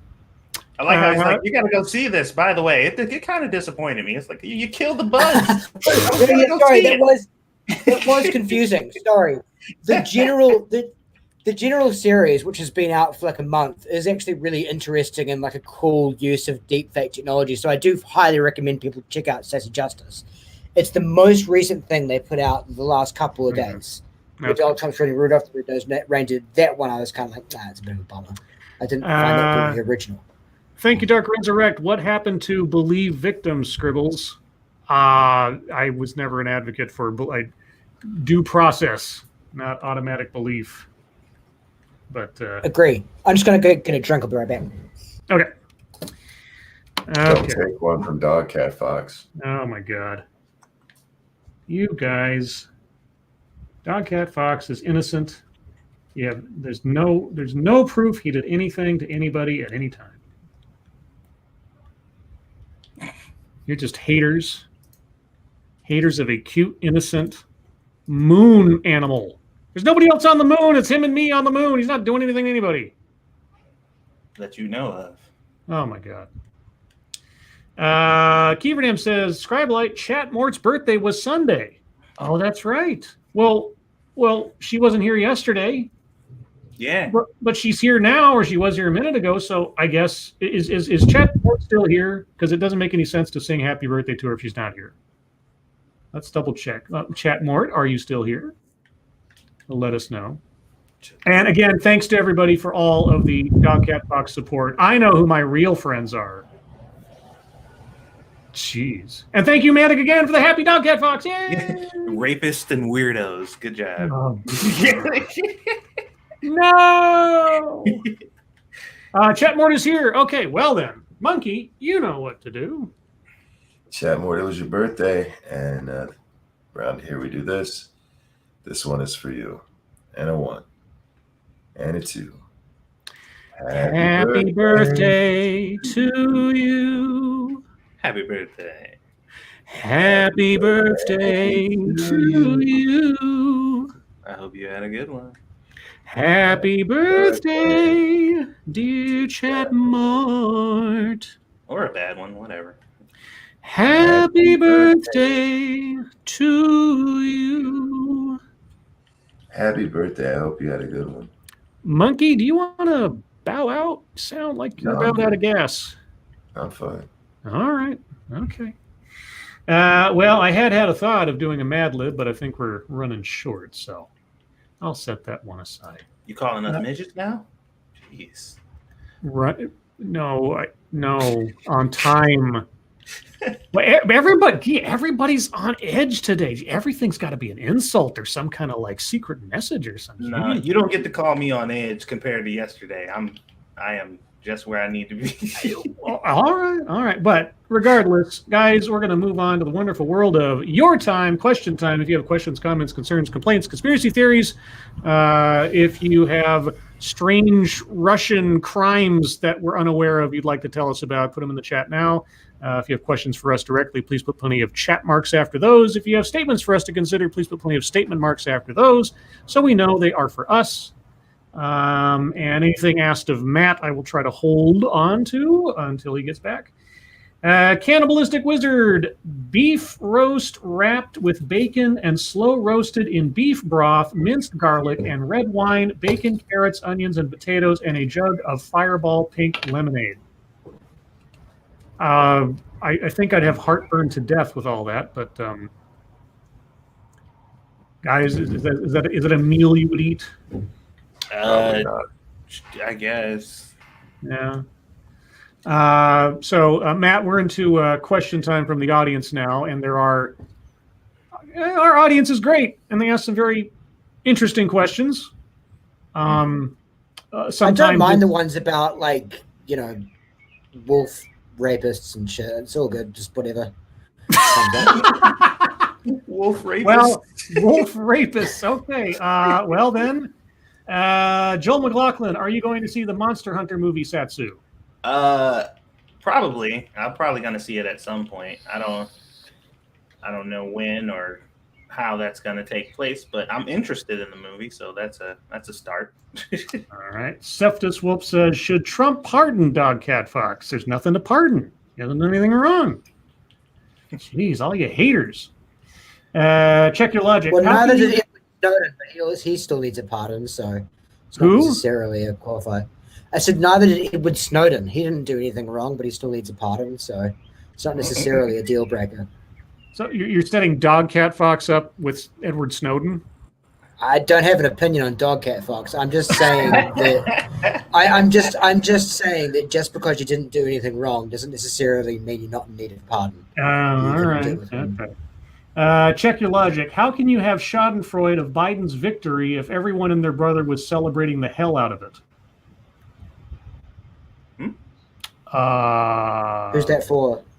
Oh, just a general question. I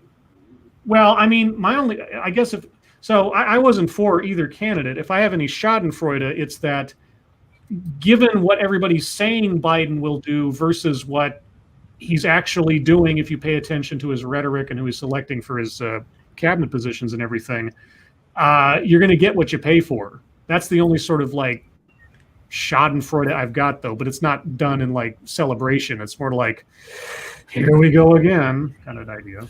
Oh, so you mean Schadenfreude in terms of progressive being in your face, but they're just getting screwed over again, and it's Well, if I'm interpreting the question correctly, let's kind of, that's my interpretation of if you have Schadenfreude for Biden's victory, it's that, he's not Trump. You got that right. You won on that score, but I don't know that you're going to get everything you want elsewise. Yeah. Let's see. Adabisi says, Satsu, what did you do to Catbug?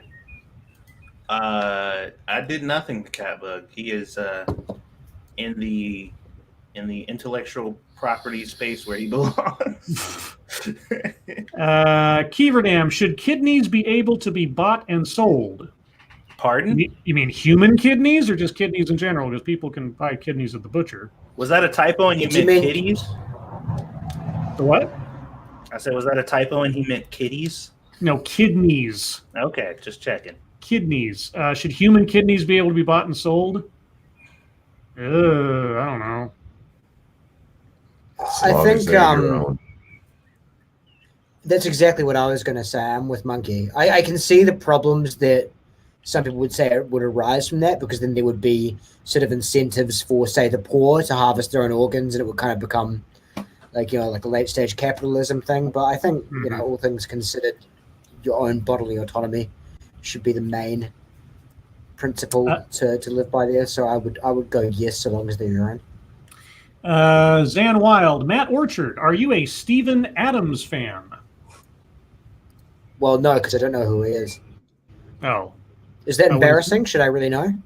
No, I don't know who that is either. I'm assuming. You know what? It's probably, you know how I said I'm an Americaphier? I've probably really embarrassed myself.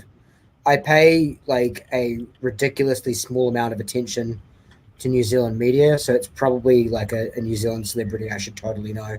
That was Adams. Yeah, that was my guess. Somebody local to you that you'd have some kind of.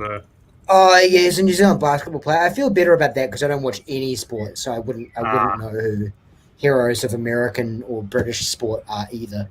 At least, I'm sure he's a good guy. Lady Gopher, Scribe Light, show your Lord picture from Crimson Tiger. Yeah, that's right. Crimson Tiger did a little bit of fan art for me today, so let me share that real quick. Some of that fnart. There it is. That is me and Dogcat Fox apparently standing on my plot of Scottish land that now makes me an actual lord. Could Crimson be any more fucking adorable, man? I know, right? Yeah.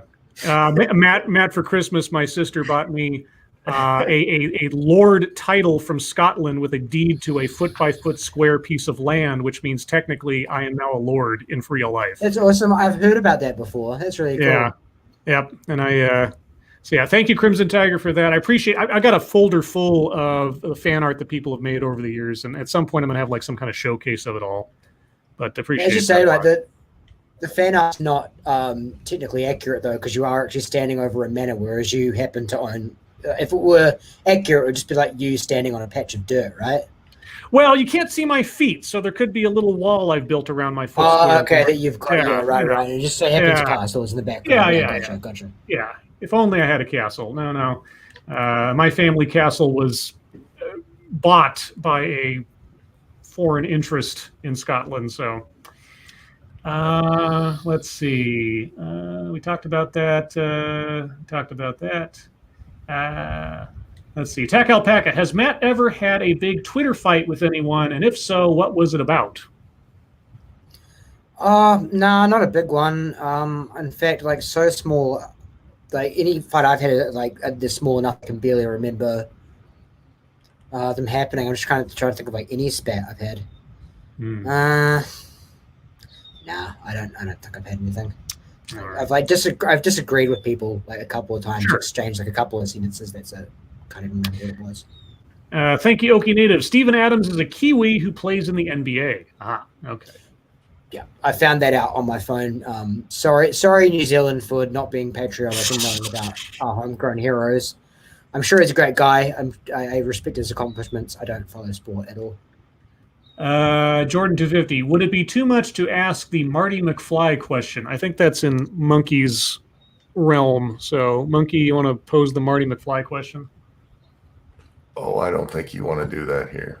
Yeah, okay. That's probably not right. Yeah, this is a family show. Is it about like sex with your mother? Is that what it comes down to? Something like that, yeah. Yeah, okay. Yeah. Pyrus Creed, is Pete Buttigieg being put into the administration proof of the conspiracy against Bernie Sanders from just before Super Tuesday? There was no conspiracy. That was just political maneuvering. Yeah, I totally agree. That's just what fucking happens. Yeah. Yeah. They exchanged promises for power to get themselves out of the race and make way for Joe. That was all it is. Which is fair. You're allowed to do it. Yep. It's not underhanded. I mean, you can question then Pete Buttigieg's personal credibility about the things that he said and what he meant as far as running for president and all that, if he's willing to throw it away for a cabinet position or whatever else. But as far as anything else, it's not unethical. That's just business. Hey, do you think in terms of conspiracy? Sorry. Oh no, I was just saying it's just business. Yeah. Do you think in terms of conspiracy, and like this is still just business, but it's like a little bit more, I don't know how to put it, but like just kind of like feels more dirty. Do you think they made a deal with Elizabeth Warren to purposefully stay in? While they did all that? No. They wouldn't have had to make a deal with her. If they didn't make a deal, she would have stayed in just for her own purposes. They would save themselves the trouble. I think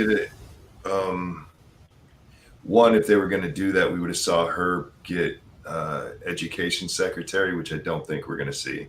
No. And two, you're right. She's not getting anything in. It wouldn't have mattered because Bernie wasn't going to win. Yeah. As soon as you got out of the initial primaries, I mean, it was a foregone conclusion that Joe was going to sweep the DNC. I would need to go back. Sorry. No, go ahead. Bernie is a populist candidate among the far left, but he doesn't have overall support within the party, and especially not across the mainstream of Democrats who don't want to be labeled as commies or socialists, and that are afraid of people like him for precisely that reason. Just going to the math of it, I'd need to go back and check exactly how things stood when there was that kind of bloody Sunday or whatever, when all the Democrats came out and endorsed Biden. But I'm not sure, just off the top of the dome, I'm not sure if you're right that Elizabeth Warren staying in for that long made no difference, because if she had gotten out and all the remaining progressive vote had coalesced around Bernie Sanders, I'm certainly not saying it's a foregone conclusion that he would have beaten Biden, but I think it would have had much more of a shot in the primaries that remain if there was no splitting of that particular vote, especially given how well he was doing before they all coalesced around kind of the establishment candidate. I don't know. I get what you're saying there, but there's no reason to believe, one, that all of Warren's votes would have went to Sanders in the first place. So even would you if say lion's share though? Most likely, I was going to say, even if we give him 75%, you're looking at a party whose sole purpose was beat Trump, beat Trump, beat Trump. And again, I know you say you're an American. I'm not sure how much you understand about how the country as a whole still feels about socialists and communists. I mean, up until Bernie Sanders in 2016, somebody labeling you as a socialist was you fought hard against that. Hell no. No, I'm not. I'm just a liberal. I appreciate that.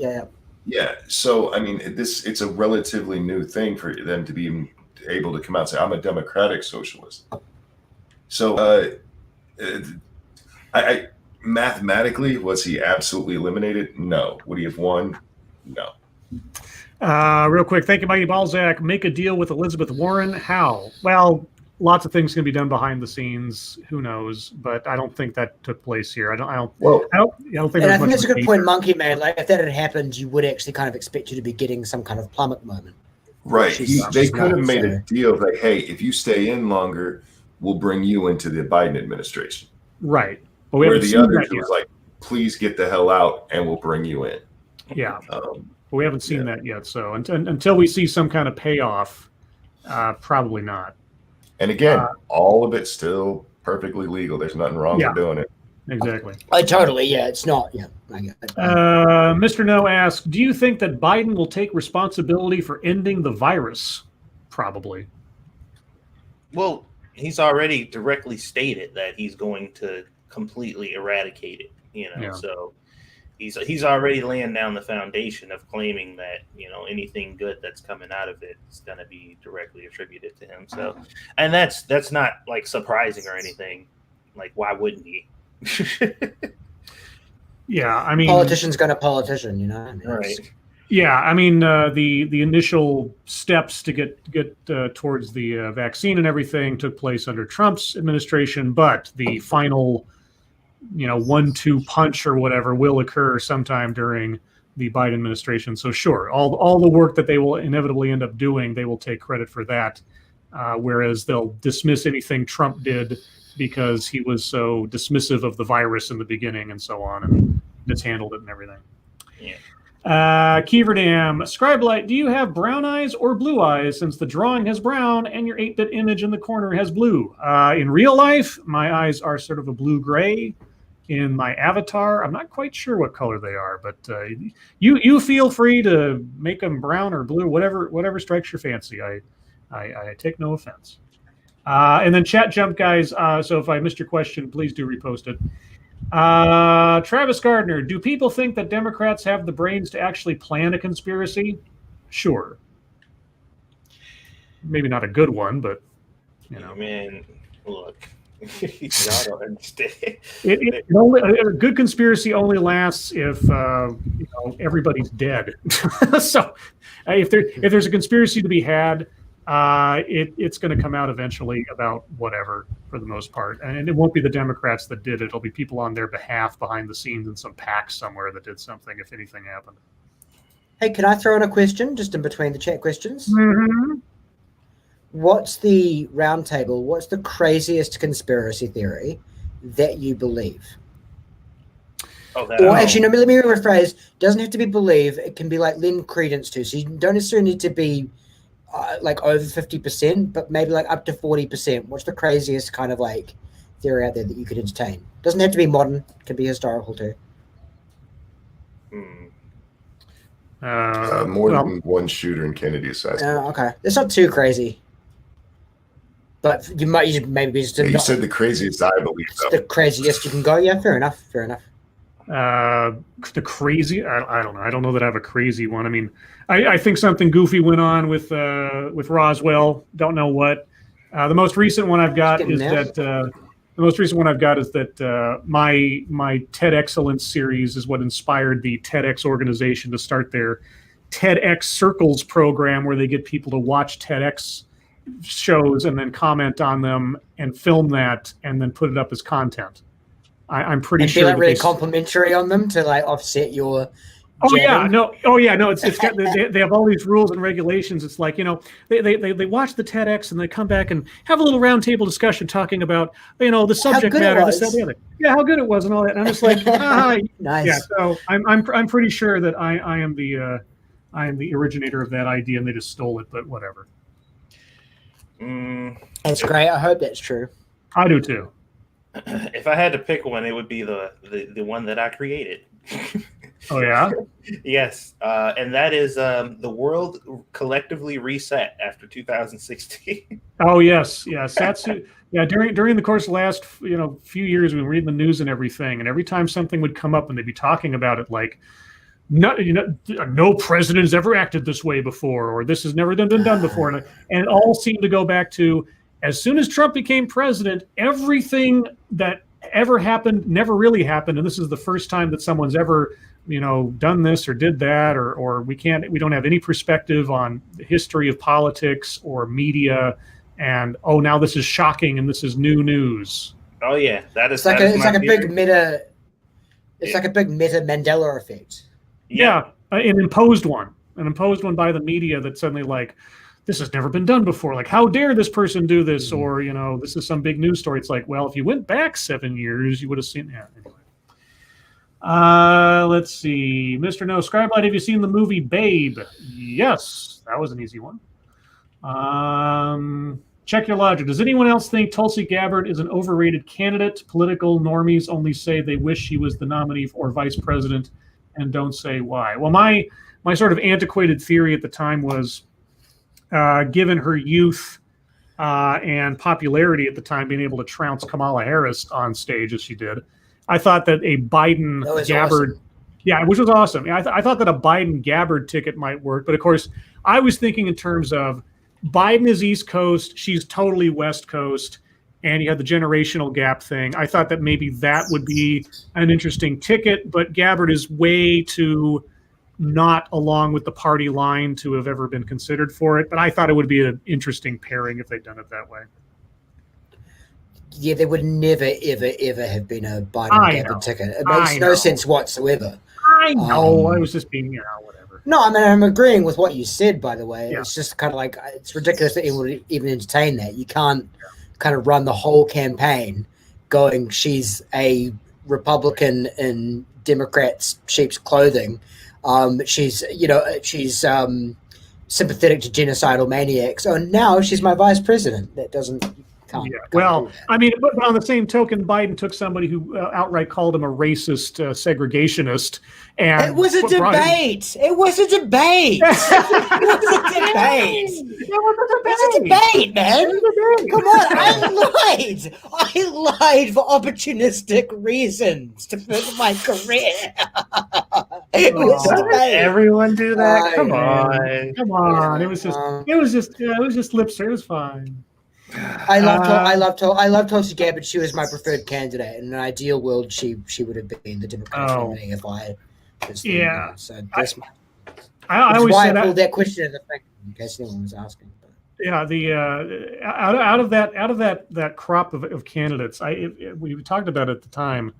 Of all of them, if I had to be very pragmatic about my personal concerns or anything else, I was kind of an Andrew Yang guy, not for the universal basic income, but I thought that of everybody on that stage, Andrew Yang probably understood the trials and tribulations of internet media content more so than anybody else on the stage. So maybe, just maybe, he'd be the guy to sort of enshrine the securities of people's ability to say what they want online within reason and not start doing these inquisitions and all that stuff.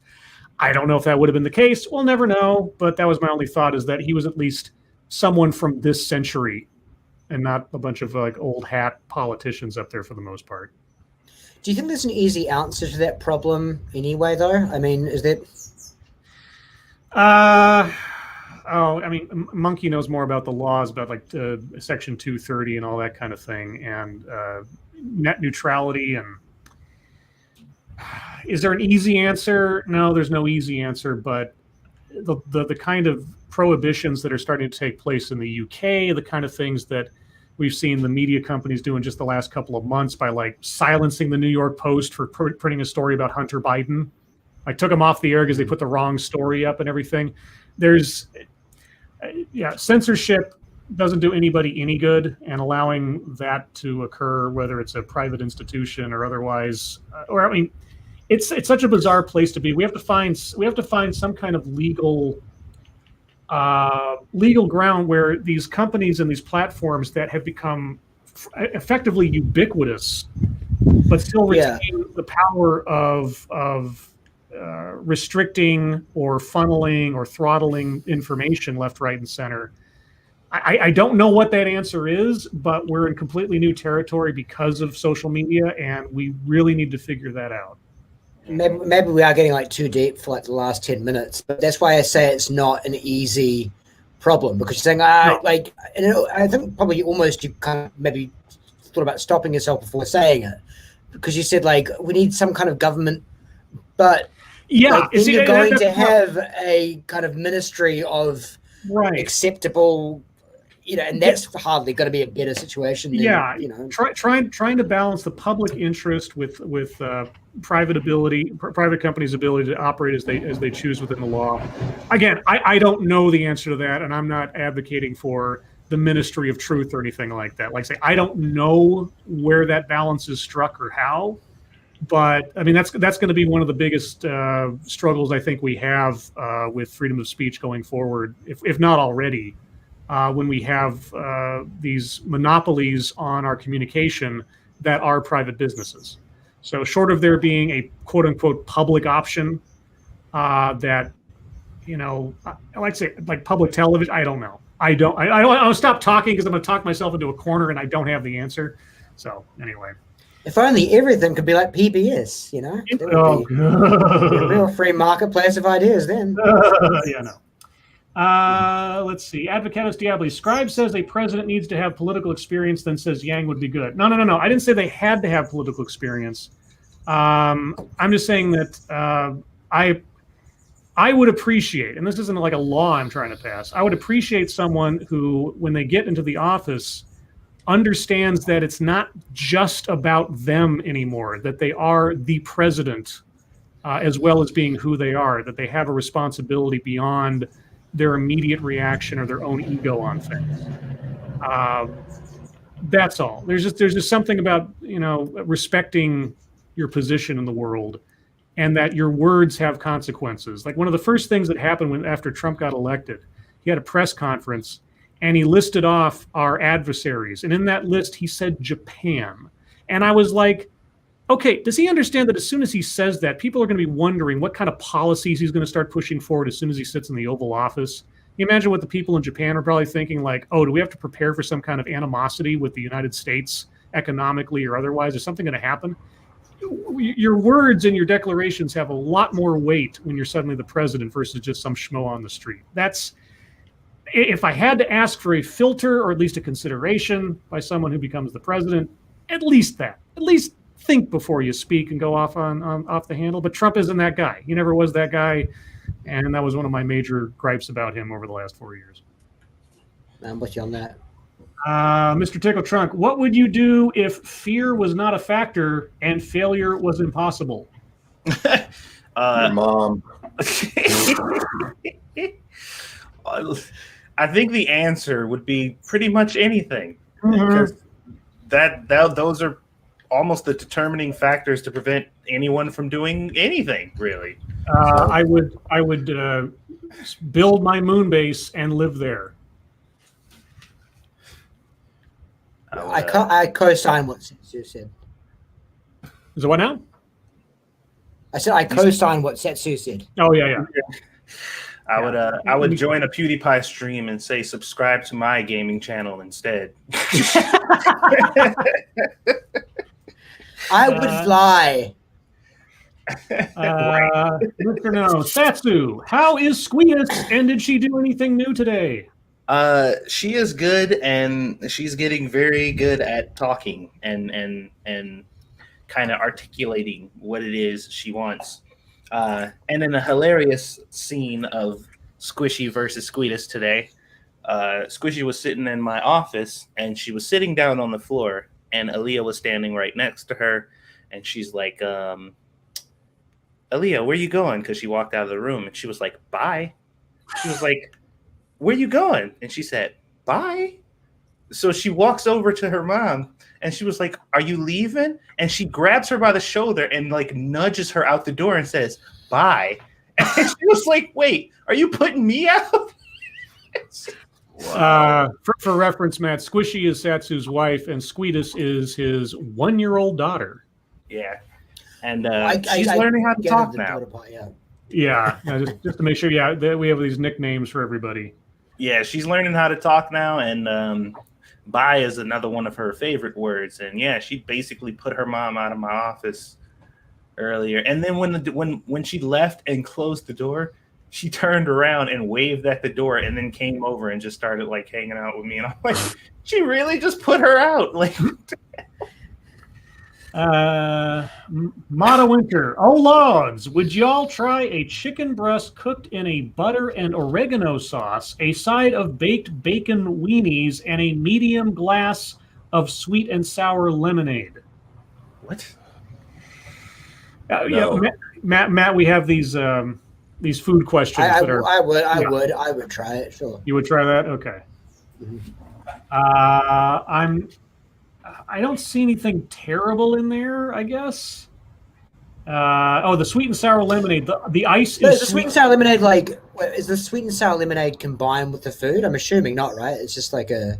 It's a meal. It's set in front of you. A glass of this, and this is the plate and everything. Yeah. I don't see a problem with that. Yeah. It's a weird combination, but nothing in there sounds gross or like a. Yeah, weird combination. Usually par for the course. Yeah. Yeah. Let's see. Travis Gardner, Monkey and Lady Monkey should read Christmas stories on a stream. Maybe one day. Are they original Christmas stories? I don't know. A very monkey Christmas. We need to write that story. Let's see. Mr. No, Scribe, did your state get the vaccine yet? I assume maybe. I don't know. I haven't paid attention because I know it's not going to get anywhere near me for at least another few months. It's going to be all the first line people, and then as soon as I see a news story that says I can go to my local pharmacy and get one, then I'll think about it. But otherwise, I don't really. I assume it has been probably. Mr. Tickletrunk, if you could blink one event out of existence, no matter the size, okay, would you do it? One event? Yes, the whatever the bat was that brought this whole pandemic on us in the first place, and it just goes away. Right. Just whatever's transmitted the thing doesn't happen. That'd be nice. 2020 in general. Yeah, the year 2020 it kind of disappeared. It's sort of like everybody in the Avengers movie. They just come back from 5 years of being destroyed. Like, whatever. Okay, we move on. Yeah, can we just skip 20? Like, everybody wakes up at the very end of 2019, and it's 2021. Yeah, and none of it ever happened. Yeah. Let's see. Texas Attorney General Secret Agent, are you excited to get a little Bell's palsy on the side with that vaccine? My God.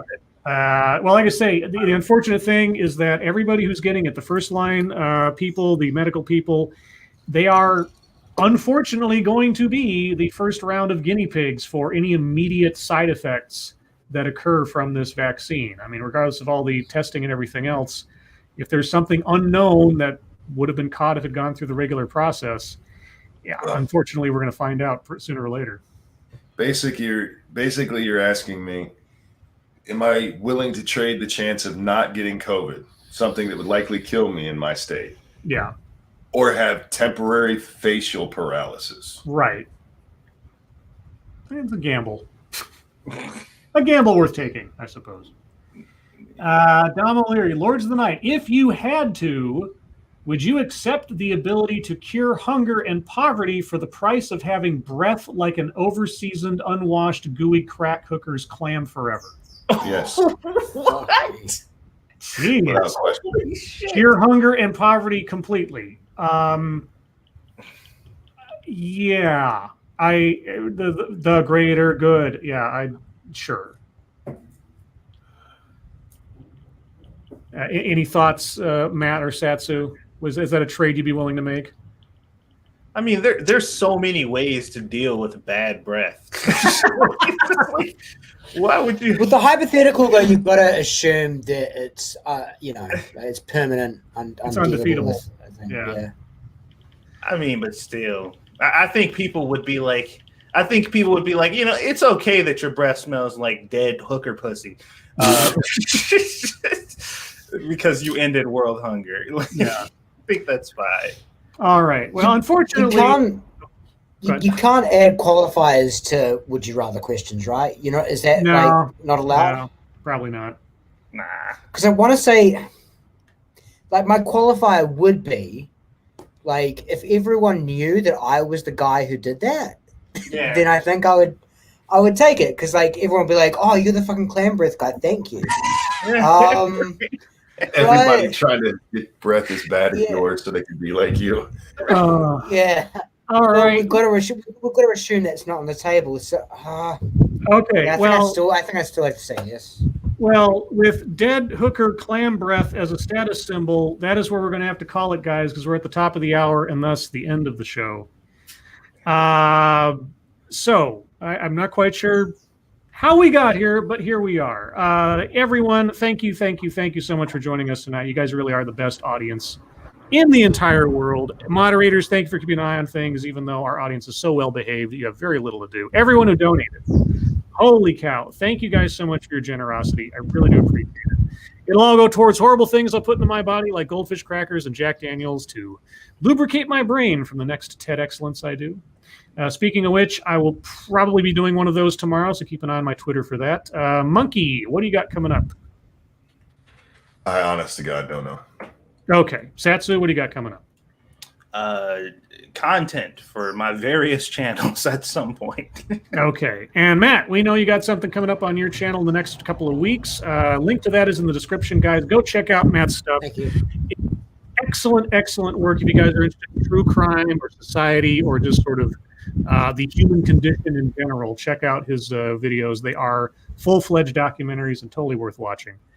But with that, everyone remember that you can find us tomorrow night on Monkey's channel at the regular time, 6 p.m. Pacific, 9 p.m. Eastern, for another episode of Lords of the Night.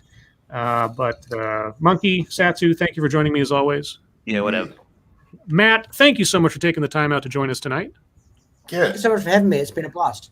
Great. Hey, Matt, and I hope you realized just spirited discussion earlier. I think you're great. I love your channel. Thanks for joining us tonight, bud. Thank you so much. And I really enjoy. I mean, I think one thing all reasonable people can agree on these days is that it's sad that not more people can just disagree and civilly kind of discuss it. And it's not about winning and losing or annexing anyone. It's just it's great. Yeah, thank you. I could hug him right now. Oh. Yeah. All right. Well, everyone, thanks again for joining us. And all of you in the chat, your lives make us sad. And we'll see you tomorrow. Bye, everyone.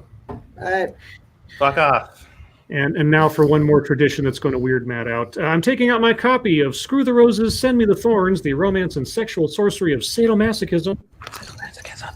And today's secret word is stroke. Well, if that isn't appropriate. You say that 2 more times, Sinatra will show up.